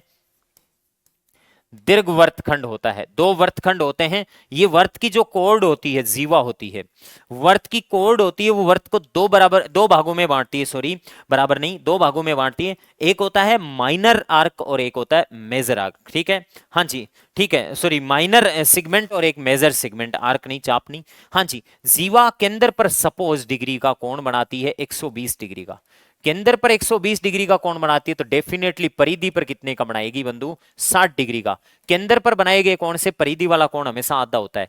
इसी प्रकार से ऐसा केस आ जाता है कि जब जीवा केंद्र पर 180 डिग्री का कोण बनाती है, केंद्र पर 180 डिग्री का कोण बनाती है, तो परिधि पर कितने का बनाती है? 90 डिग्री का। ठीक बात है। तो एक समय ऐसा आता है कि मैं कह सकता हूं कि लघु वर्तखंड में, क्या कहा है? एकांतर खंड में लघु चाप द्वारा, बंधु 2 चाप होते हैं, इसको बोलते हैं माइनर आर्क, लघु चाप, और वो होता है दीर्घ चाप। कौन सा चाप है? दीर्घ चाप, मेजर आर्क। मेजर आर्क होता है ये यहां से लेके यहां तक ऊपर का, माइनर आर्क होता है ये कह रहा है कि एकांतर वर्तखंड में लघु चाप द्वारा अंतरित कोण है, लघु चाप द्वारा, ये चाप इस वर्तखंड में नहीं उसमें 60 डिग्री बना रहा है, तो लघु चाप ये तो कौन सा हो जाता है, आधी परिधि हो जाती है, लघु चाप नहीं है, दोनों चाप ही बराबर हैं। लेकिन बंधु 90 से पहले पहले छोटा कोण बनेगा, यहां पे छोटा कोण बनेगा तो उसको बोलते हैं न्यून कोण। तो लघु चाप द्वारा, इस चाप द्वारा वहां पे बना हुआ कोण हमेशा छोटा बनेगा, 90 से छोटा बनेगा। ये चाप जितना छोटा होगा इतना ही यहां पे कोण जो बनेगा वहां पे वो हमेशा छोटा बनेगा मेरे बंधु, और छोटा बनेगा तो उसको बोलते हैं न्यून कोण। ये इस प्रकार से आपको मैंने ये 35 क्वेश्चन मैथ्स के जो अनुपात समानुपात और ज्योमेट्री के लेवल 2 में क्वेश्चंस थे, बहुत ही अच्छी तरीके से मैंने समझाने की कोशिश की है। सेशन आपको कैसा लगा एक बार कमेंट करके जरूर बताएं। इसी प्रकार की रोचक जानकारियां और सब्जेक्ट में भी टॉपिक और टॉपिक में भी कुछ विशेष प्रश्नों से जुड़े रहने के लिए हमारे प्रयास एजू हब के इस यूट्यूब चैनल को सब्सक्राइब करें और बेल आइकन पर क्लिक करें ताकि समय समय पर आपको ऐसे वीडियोज के नोटिफिकेशंस मिलते जाएं। बहुत बहुत धन्यवाद, थैंक यू साथियों। डियर स्टूडेंट, सभी को नमस्कार। प्रयास के ऑनलाइन प्लेटफॉर्म पर आप सभी का स्वागत है। आज हम करेंगे जो हमारा टास्क आधारित टेस्ट सीरीज चल रही है 3rd ग्रेड की लेवल 2, उसमें फिजिक्स के जो प्रॉब्लम्स हैं उसके सॉल्यूशन हम करने जा रहे हैं। देखो 116 से आपके स्टार्ट होते हैं। क्या है कि ध्वनि की चाल निम्न में से किस में अधिकतम होती है। पूछा है ध्वनि की चाल। देखो ध्वनि की चाल वैसे होती है ठोसों में, किस में, ठोसों में मैक्सिमम होती है। अब देखो यहाँ पे दे रखा है सभी, स्टील भी दे रखा है, लोहा दे रखा है, एल्यूमिनियम दे रखा है, ये सब क्या है, ठोस हैं। अब आपको पता होना चाहिए कि स्टील में कितनी होती है, लोहे में कितनी होती है और एल्यूमिनियम में कितनी होती है। अगर ये आपको पता है तो आप कर सकते हो। देखो स्टील में होती है 59-60 मीटर प्रति सेकंड, कितनी होती है, 59-60 मीटर प्रति सेकंड।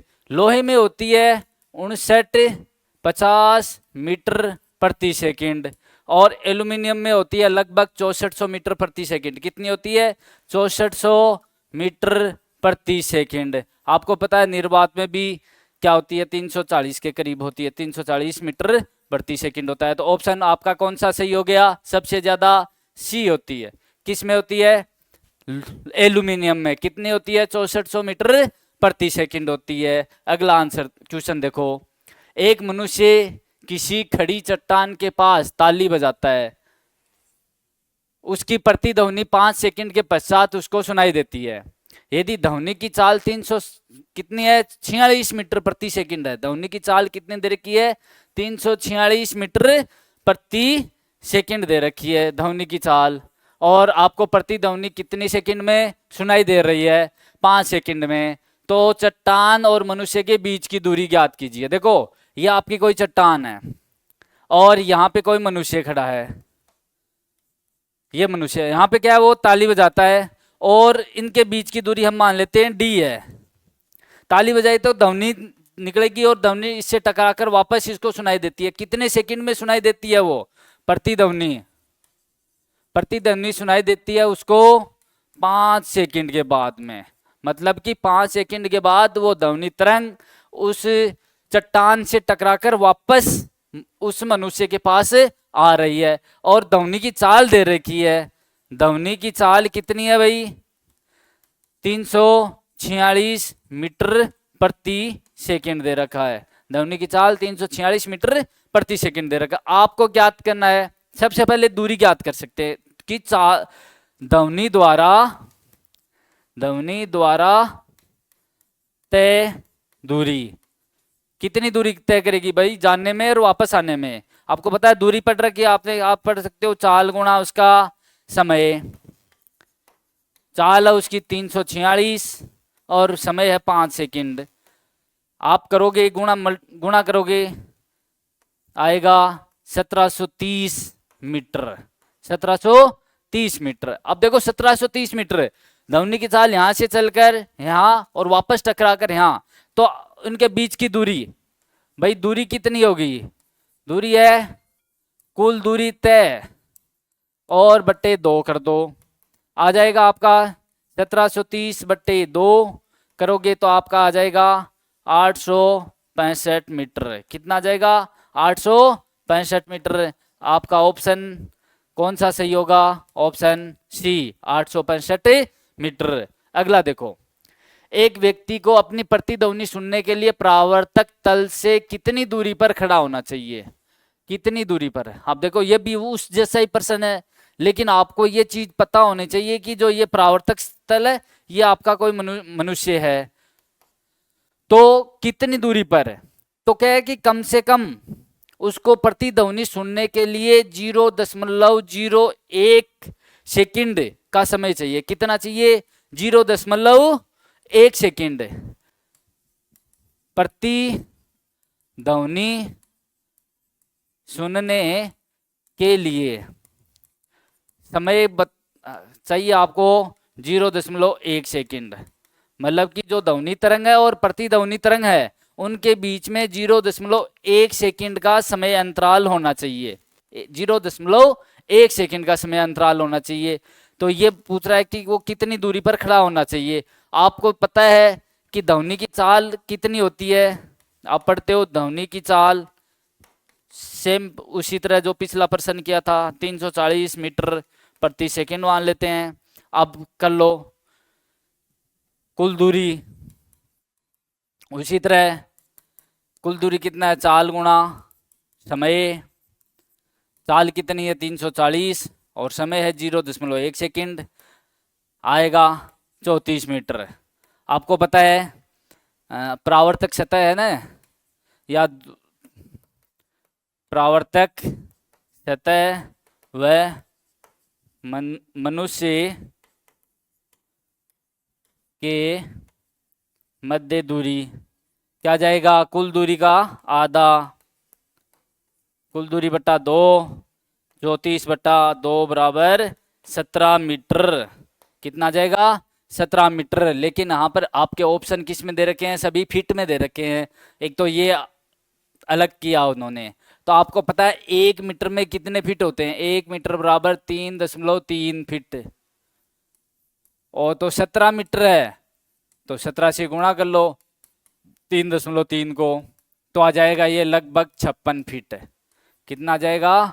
लगभग 56 फीट। ऑप्शन नंबर आपका बी राइट आंसर है। सेम जो 117 वाला किया था सेम का सेम यही है। बस आपको ये पता होना चाहिए कि प्रतिध्वनि जो सुनने के लिए है, जो परावर्तक सतह से जो ध्वनि टकरा कर आती है वापस, और जो ध्वनि मनुष्य के उसको सुनने में कितना समय का चाहिए? 0.1 सेकंड समय अंतराल उसको चाहिए। तो सेम, दोनों सेम है, कोई दिक्कत नहीं है उसमें। वायु में ध्वनि का वेग 332 मीटर प्रति सेकंड दिया हुआ है। यदि वायु के दाब को दुगुना कर दिया जाए तो वेग क्या होगा? भाई देखो, दाब से तो ये चीज अप्रभावित होती है। क्या है? ध्वनि तरंग होती हैं वो दाब से अप्रभावित होती हैं। तो प्रभावित किससे होगी? टेम्परेचर है, आर्द्रता है, इससे प्रभावित होती हैं। तो क्या है? दाब से अप्रभावित होती हैं। तो मैं लिख देता हूं दाब से अप्रभावित, हम लिखते हैं सीधा ही दाब से अप्रभावित। तो कितना आ गया वेग उसका? जो दे रखा उतना ही हो जाएगा, 332 मीटर प्रति सेकंड हो जाएगा। दाब से अप्रभावित रहता है तो ऑप्शन आपका डी 332। टेम्परेचर, तापमान और आर्द्रता, इनसे यह प्रभावित रहती है ध्वनि की तरंग। दे रखा है एक ध्वनि स्रोत से 450 मीटर की दूरी पर बैठा हुआ कोई मनुष्य 500 हर्ट्ज की ध्वनि सुनता है। आवृत्ति दे रखा है। क्या है? एक तो स्रोत के मध्य की दूरी तक एक आवृत्ति एफ है, मैं लिख देता हूं आवृत्ति। आवृत्ति दे रखा है 500 हर्ट्ज। एक वो डी दे रखा है कितना? 450 मीटर। 450 मीटर। स्रोत से मनुष्य के पास पहुंचने वाली दो क्रमागत संपीड़नों के बीच में समय अंतराल कितना होगा? अब देखो समय अंतराल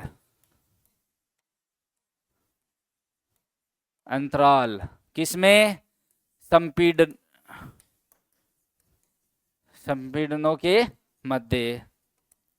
क्रमागत संपीड़न है उनके मध्य समय अंतराल हम टी लिखते हैं 1/f, जिसे आवर्ती है, इसे आवर्ती। बस ये फॉर्मूला लगाओ, हो जाएगा टी बराबर आ जाएगा 1/500, आ जाएगा 0.0, कितना जाएगा 0.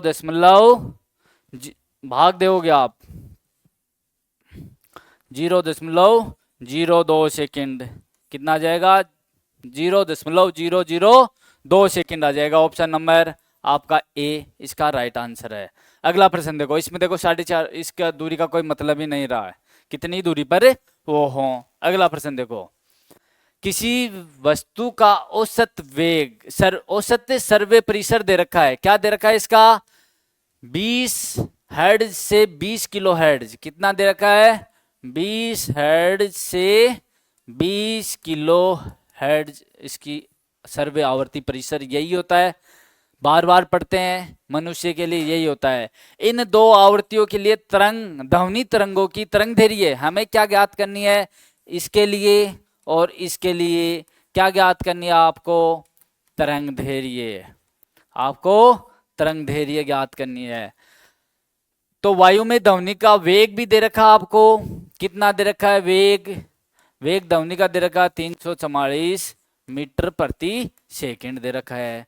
बस आपको अगर तरंग दैर्घ्य, वेग और आवर्ती में संबंध पता हो तो हम इससे ज्ञात कर सकते हैं। तो पता है हमें संबंध का, पता है v बराबर n लेमडा, इस प्रकार से लिखते हैं, याद रखना v बराबर n लेमडा, लेमडा v है वेग, n है आवर्ती, f भी लिख लेते हैं या f लिख लो एक ही बात है, और लेमडा है तरंग दैर्घ्य, क्या है तरंग दैर्घ्य है। अब देखो, अब हमें लेमडा ज्ञात करनी है, लेमडा बराबर वहां से लिख सकते हैं हम, क्या लिख सकते हो v/f, या n भी लिख सकते हो, n लिखा है n या f, आपकी मर्जी है जो लिखो। अब लेमडा किसके लिए 20 हर्ट्ज वाली के लिए ज्ञात कर रहे हैं, 20 हर्ट्ज, तो v कितना है 344, f कितना है 20, तो क्या आया भाग दिया आपको, भाग देने पर क्या आएगा, ये आएगा 17.2 metre. Lambda 20 kilo hertz, 20 kilo hertz का मतलब 20,000 हर्ट्ज, 344/20,000, तो आ जाएगा आपका 0.0172 मीटर।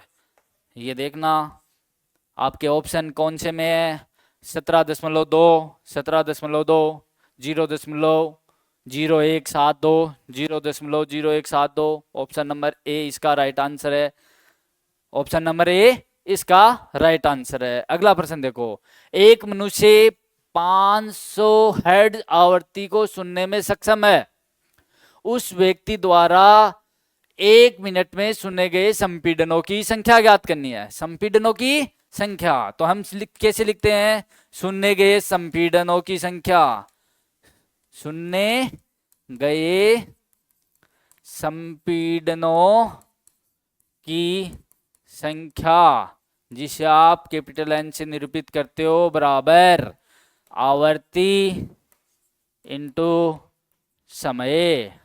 आवर्ती दे रखी है 500 हर्ट्ज, समय दे रखा 1 मिनट, क्या दे रखा आपको 1 मिनट, 1 मिनट को आप सेकंड में बदलो 60 आ जाएगा, गुणा कर लेना आ जाएगा 30,000 संपीड़न, उसको 1 मिनट में सुनाई देंगे। अगर 500 हर्ट्ज आवर्ती होगी तो आपका क्या आ जाएगा, ऑप्शन बी इसका राइट आंसर आ जाएगा। आवर्ती कैसे भी दे दे, आपको समय किस में लिखना है, सेकंड में, किस में, सेकंड में आपको समय को लिखना है। अगला प्रश्न देखो, वायु में ध्वनि तरंग की चाल, देखो ये प्रश्न एक शुरुआत हुई थी, उसके बाद में आया था कि तीसरा प्रश्न था कि दाब के द्वारा, तो दाब से तो अप्रभावित होते हैं। देखो तो क्या है, ध्वनि की चाल ताप पर निर्भर नहीं करती, मैंने बताया था कि ताप पर तो निर्भर करती है, तो ये ऑप्शन गलत हो गया, ताप पर निर्भर करेगी, ताप बढ़ने के साथ बढ़ती है, घटने के साथ घटती है, इस प्रकार से दाब के साथ बढ़ती है, दाब से अप्रभावित रहती है, ये मैंने बताया था।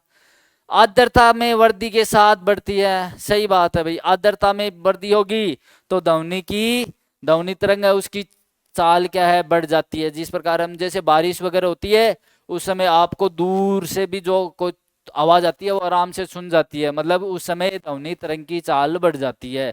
क्यों? आर्द्रता में वृद्धि हो गई। आर्द्रता में वृद्धि के साथ घटती है, ये नहीं होगा। तो आपका ऑप्शन क्या है, याद रखना, आर्द्रता में वृद्धि के साथ बढ़ती है, आर्द्रता में कमी के साथ घटती है वो।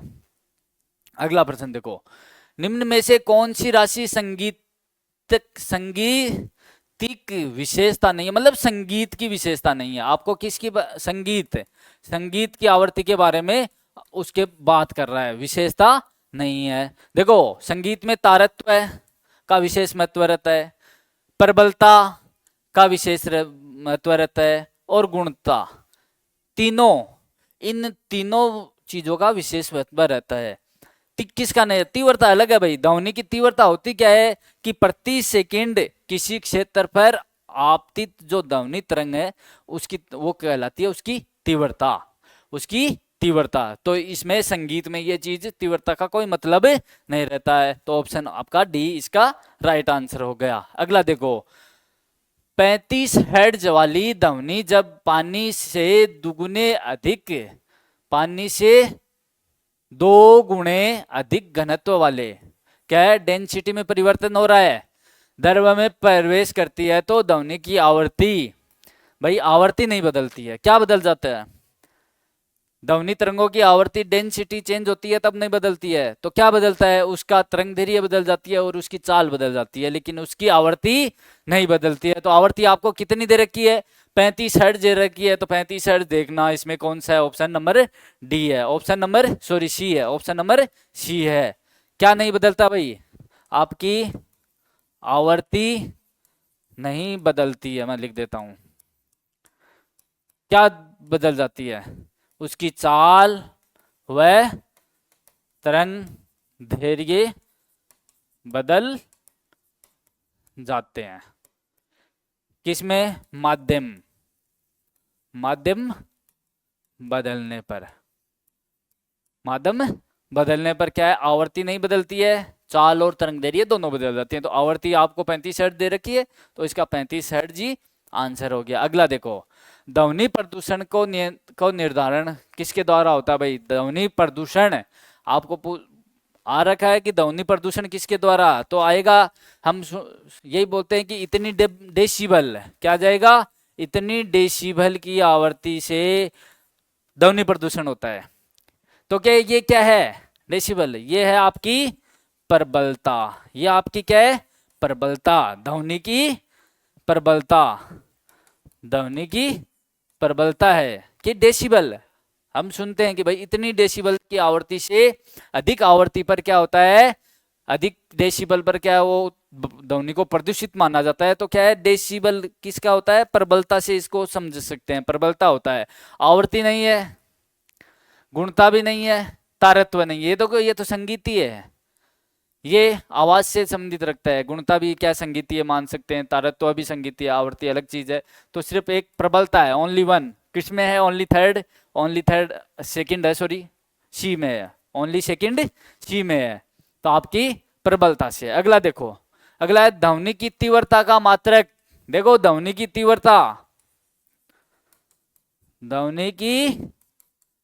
तीव्रता याद रखना, अच्छा क्वेश्चन है। आप डेसिबल करके आओगे इसको, 100% डेसिबल करके आएंगे, लेकिन होता क्या है, डेसिबल गलत है। तीव्रता क्या होती है? वाट बटे मीटर स्क्वायर। आप इसको किस से निरूपित कर सकते हैं? एक हो सकता है जूल बटे सेकंड इनटू मीटर स्क्वायर, ये भी इसका हो सकता है। अगर ये भी ऑप्शन में दे रखा तो ये दोनों है, एक ही है, ये दोनों एक ही हैं। तो आपका देखो, ध्वनि की तीव्रता ये होती है। ये क्या है भाई? ध्वनि को क्या है, डिनोट करते हैं इससे। तो ध्वनि की प्रबलता को डिनोट करते हैं इससे, डेसिबल से निरूपित करते हैं इसको। तो निरूपित करते हैं डेसिबल को, डेसिबल के द्वारा इसको निरूपित किया जाता है। तो वास्तव में मात्रक क्या है तीव्रता का? तीव्रता का मात्रक क्या है?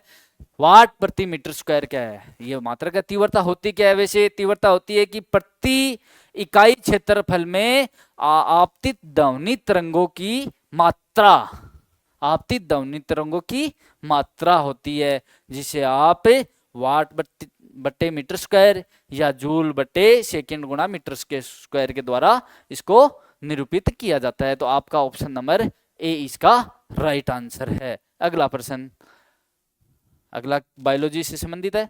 ठीक है, ओके, धन्यवाद सभी को।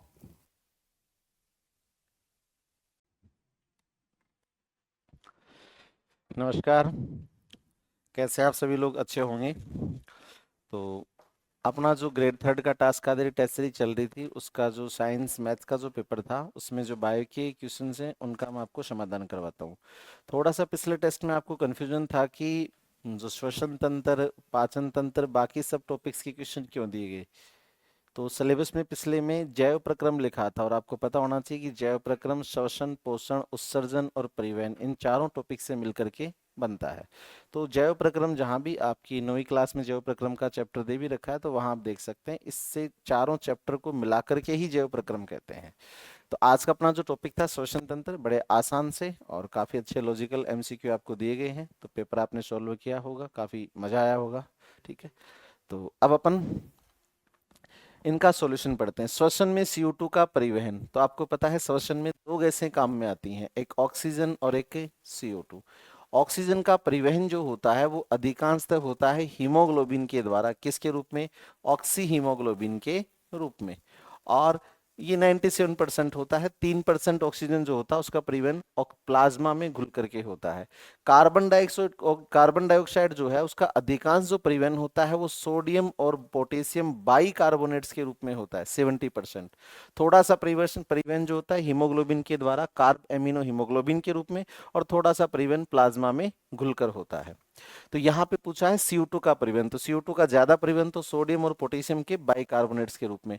आंशिक पहला है पोटेशियम बाइकार्बोनेट, सही है, लेकिन अकेला इसी रूप में नहीं होता।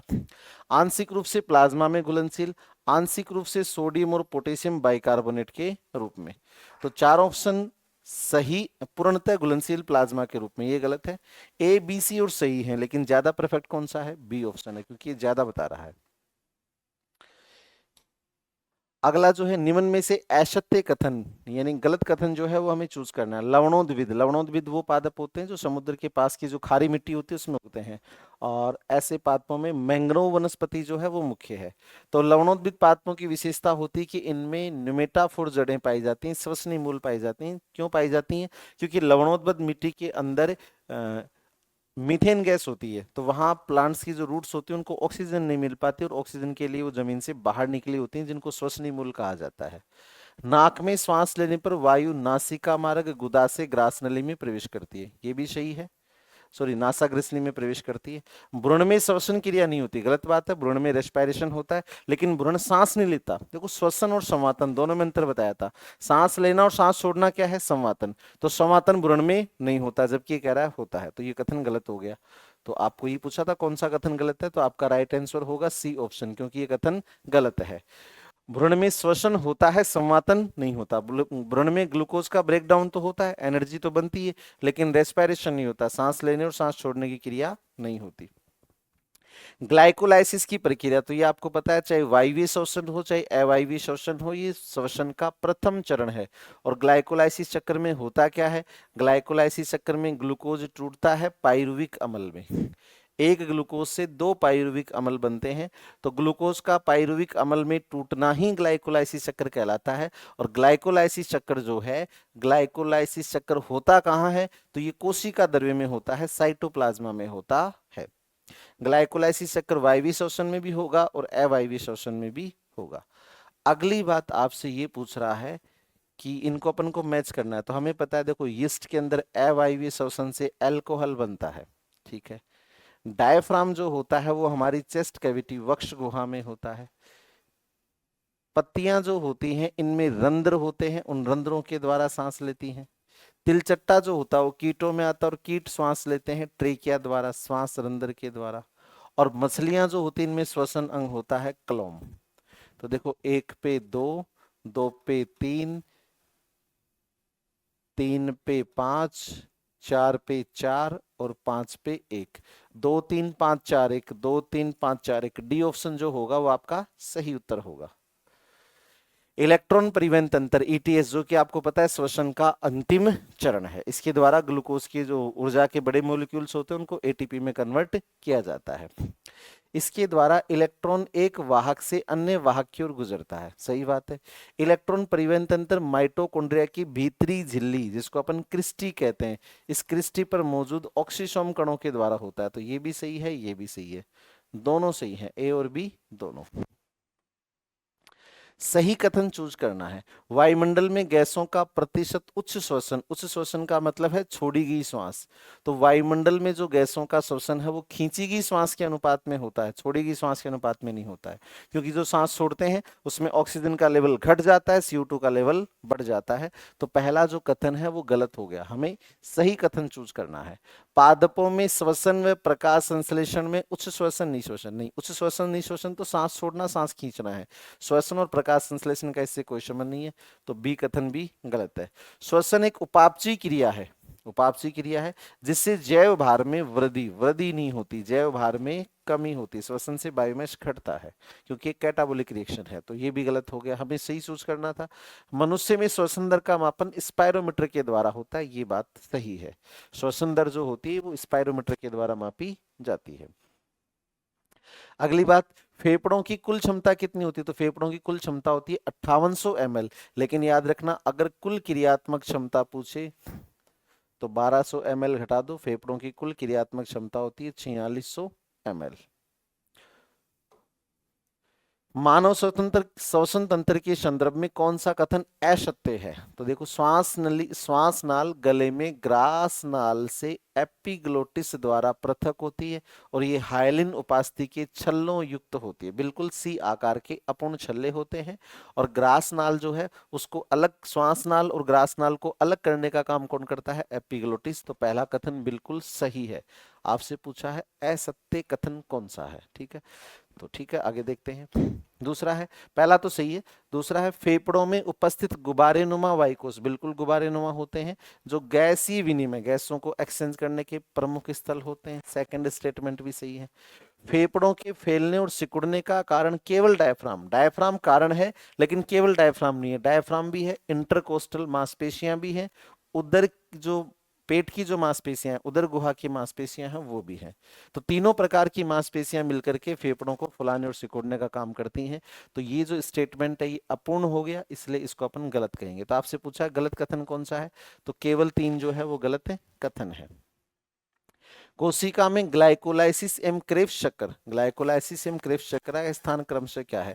तो ग्लाइकोलाइसिस चक्र अभी अपन ने पढ़ा था कोशिका द्रव्य में होता है और जो क्रेब्स चक्र है वो माइटोकॉन्ड्रिया में होता है। तो ग्लाइकोलाइसिस चक्र कोशिका द्रव्य में और ये हो गया माइटोकॉन्ड्रिया में, डी ऑप्शन जो है वो आपका राइट आंसर है। क्रेब्स चक्र जो है वो वायवीय श्वसन का भाग होता है, इसको हेंस क्रेब्स ने खोज की थी इसलिए क्रेब्स कहते हैं। तो ये आज के आपके बायोलॉजी के एमसीक्यू थे श्वसन तंत्र के, काफी अच्छे क्वेश्चन है। आजकल आप पेपर्स का लेवल देख ही रहे हो, तो क्वेश्चंस का स्तर काफी बढ़ गया है और उम्मीद है कि इस पेपर में भी काफी अच्छे स्तर का प्रश्न, मतलब ग्रेड 3 का पेपर भी काफी अच्छे स्तर का आएगा। पेपर के स्तर को लेकर के नेगेटिव ना हो, क्योंकि पेपर जितना अच्छा स्तर का आता है पढ़ने वाले बच्चों के लिए उतना ही फायदेमंद होता है, क्योंकि तुक्के लगने की संभावना उतनी ही कम हो जाती है। और पढ़ने वाले बच्चों के लिए इस बात से कोई नुकसान नहीं है, क्योंकि पेपर अगर टफ आएगा तो कट ऑफ डाउन चली जाएगी, उससे सिलेक्शन पे कोई असर नहीं होता है। सिलेक्शन पे असर तब मान के चले कि जब भी पोस्टें खाली जाएं, जब तक पोस्ट खाली नहीं जाए तब तक पेपर के टफ होने से कोई नुकसान नहीं है।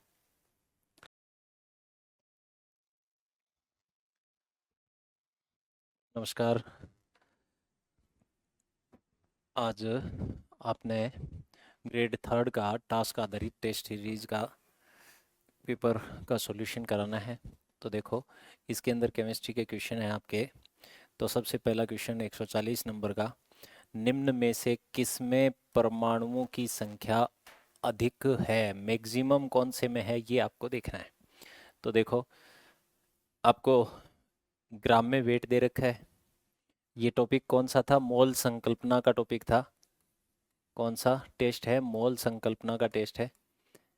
ठीक है, अब इसके अंदर आपको बता दिया था कि मोल, अब परमाणुओं की संख्या निकालनी है, आपको ग्राम में वेट दे रखा है, तो आपको मैंने बताया था मोल बराबर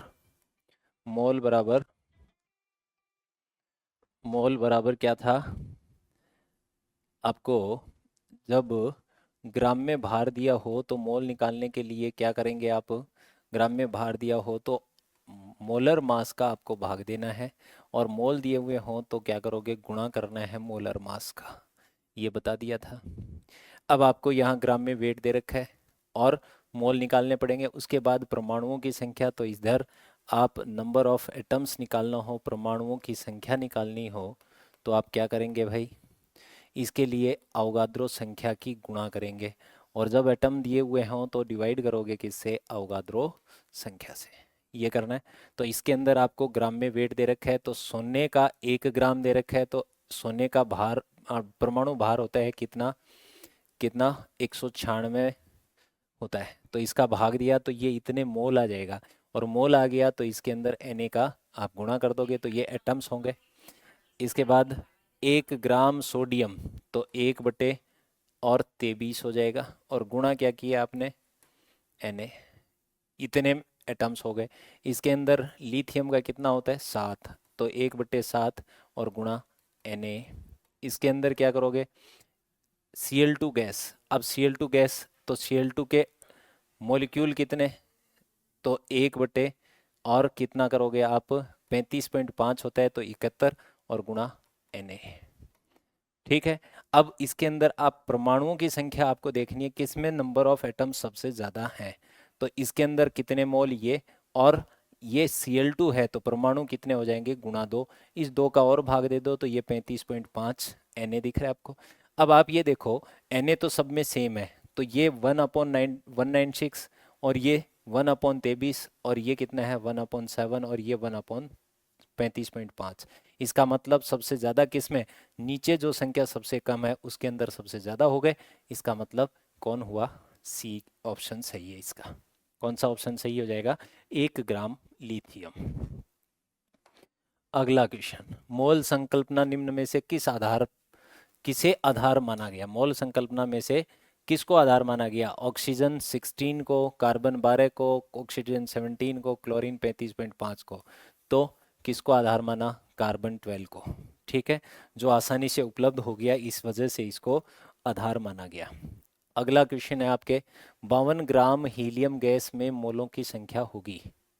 52 ग्राम हीलियम गैस, हीलियम क्या होती है? He। हीलियम क्या होती है? He। अब इसके अंदर ग्राम में वेट दे रखा है और आपको मोल पूछ रहा है, तो मोल बराबर क्या बताया था आपको? मोल बराबर वेट इन ग्राम, ग्राम में भार अपॉन में मोलर मास। ठीक है, तो ग्राम में भार कितना? 52 ग्राम, अपॉन में इसका मोलर मास कितना, या एटॉमिक मास कितना?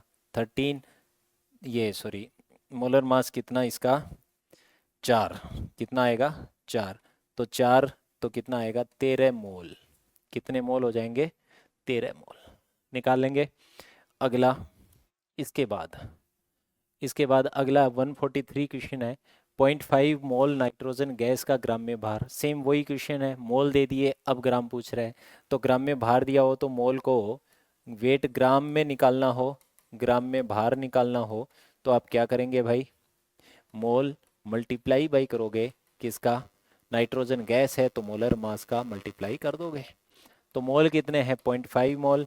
नाइट्रोजन गैस N2 होती है, क्या होती है? N2। इसका मोलर मास कितना हो गया? कितना होगा? 28। कितना हो जाएगा? 28। 14 और गुणा 2 है तो 2 हो जाएगा, तो ये 28, तो यहाँ 28, तो ये कितना आ जाएगा? 14 ग्राम। ठीक है, तो ये आ जाएगा आपके 14 ग्राम। नेक्स्ट क्वेश्चन है आपका, निम्नलिखित में से किसमें अणुओं की संख्या अधिकतम है? नंबर ऑफ मॉलिक्यूल्स की बात कर रहे हैं, वहां की थी अपन ने एटम्स की, यहाँ कर रहे हैं अपन किसकी? अणुओं की। तो देखो वही सेम, 2/2, तो कितना मोल? 1 मोल। यहाँ क्या करोगे? 8/16, 16 गुणा 2 तो 32, तो 1/4। इधर क्या किया आपने 7/28, तो कितना आएगा 1/4। इसके अंदर 4.4/44, 44 क्या है, CO2 का अणु भार है, निकालना आता ही है, तो ये कितना आ जाएगा 1/10, 1/10। अब सबसे ज्यादा किस में, ये देखो, तो जिसमें नंबर ऑफ मोल्स ज्यादा उसका सबसे ज्यादा, तो नंबर ऑफ मोल्स यहाँ देखो 1/4, 1/10 और ये 1, तो सबसे ज्यादा किस में हो जाएंगे, 2 ग्राम हाइड्रोजन में। नेक्स्ट क्वेश्चन है आपका, 1 मोल, ये अच्छा क्वेश्चन है, 1 मोल हाइड्रोजन ऑक्सीजन से क्रिया करके कितने मोल जल बनाती है। तो देखो इसके अंदर क्या करना है आपको, आपको सीधा सीधा ये पता होना चाहिए, हाइड्रोजन, ऑक्सीजन और H2O ये बनाते हैं दोनों मिलकर के H2O। इसको 2 से गुणा करो, पहले इसको बैलेंस करो, तो ये 2 से गुणा किया तो 2H2 + O2 = 2H2O। इसका मतलब इस हाइड्रोजन के 2 मोल इसके 1 मोल से रिएक्शन करके इसका कितना बनाएगी, 2 मोल बनाती है।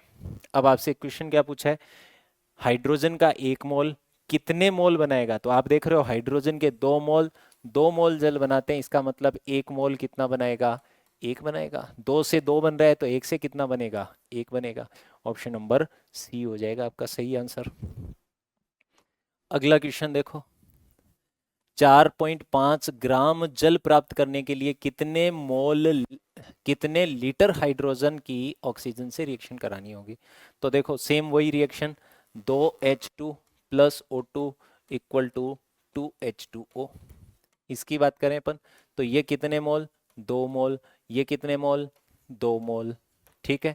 इसका वेट दे रखा है तो मोल से काम नहीं चलेगा, अब इसका वेट निकालो और इसका वेट कितना होगा, अणुभार से गुणा कर दो, तो 18 × 2 तो ये कितना आ जाएगा 36 ग्राम। 2 मोल का वेट कितना हो गया 36 ग्राम। अब ये किस में, लीटर में, तो ये गैस है, तो लीटर में 1 मोल का वेट कितना हो, ये गैस का आयतन कितना होता है 22.4 लीटर, तो इसको क्या कर दो 2 × 22.4 लीटर, ठीक है। तो ये इसका तो 36 ग्राम से इतने लीटर गैस बनेगी, 36 ग्राम से इतने लीटर गैस बनेगी, तो 4.5 से कितनी बनेगी ये बता सकते हो आप।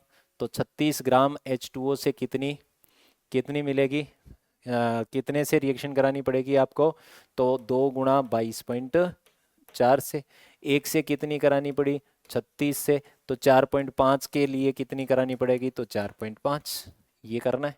तो अब आप देखो ये इसका पॉइंट हटाया तो ये 9 5 45, 9 × 36, ये 2, तो ये भी 2, तो ये 11.2।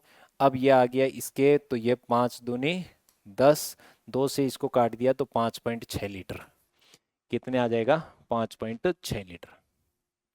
कौन सी आ गई 5.6 लीटर। ये भी अच्छा क्वेश्चन था।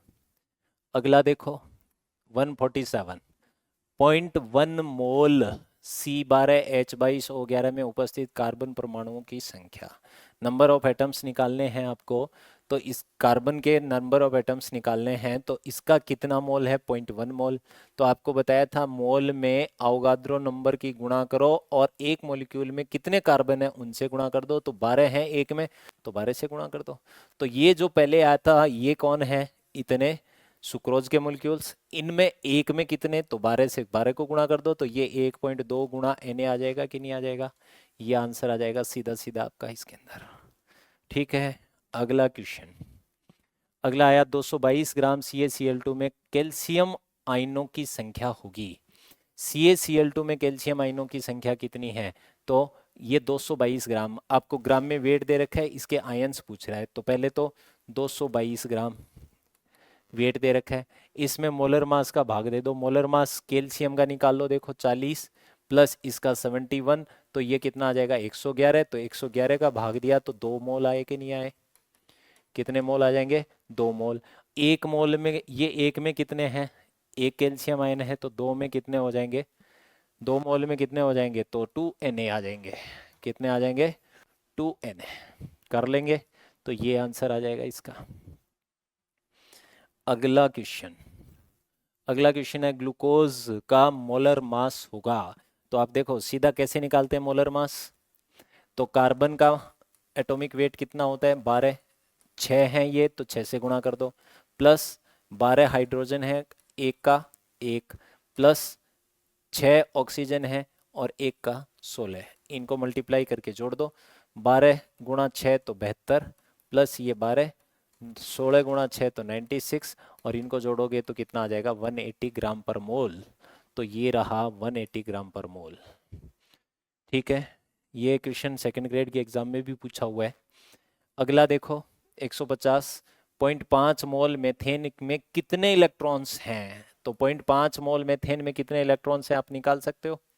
तो मेथेन का फॉर्मूला भी आपको दे रखा है, इतने मोल भी आपको दे रखा है। तो मोल दे रखा है तो नंबर ऑफ पहले मॉलिक्यूल्स निकाल लो और फिर कितने इलेक्ट्रॉन है उससे मल्टीप्लाई कर दो। तो CH4 के अणुओं की संख्या, अणु कितने होंगे टोटल, तो मोल गुणा 0.5 मोल गुणा Na करोगे पहले, तो ये Na। एक में कितने इलेक्ट्रॉन, तो कार्बन में 6 होते हैं और हाइड्रोजन में 1, तो ये टोटल 4, तो टोटल हो गए कितने 10, तो इसको 10 से गुणा कर दो। इतने तो हो गए CH4 मॉलिक्यूल, और एक में 10 हैं तो 10 से गुणा कर दिया, तो ये 5 Na आएगा कि नहीं आएगा। तो कितना आंसर आ जाएगा इसका 5 Na। ये आंसर इसका कौन सा सेकंड आंसर हो जाएगा। तो ये थे आपके 10 क्वेश्चन। उम्मीद है आपको बहुत अच्छे लगे होंगे और तैयारी करते रहें, अगले टेस्ट के लिए तैयार रहें। धन्यवाद।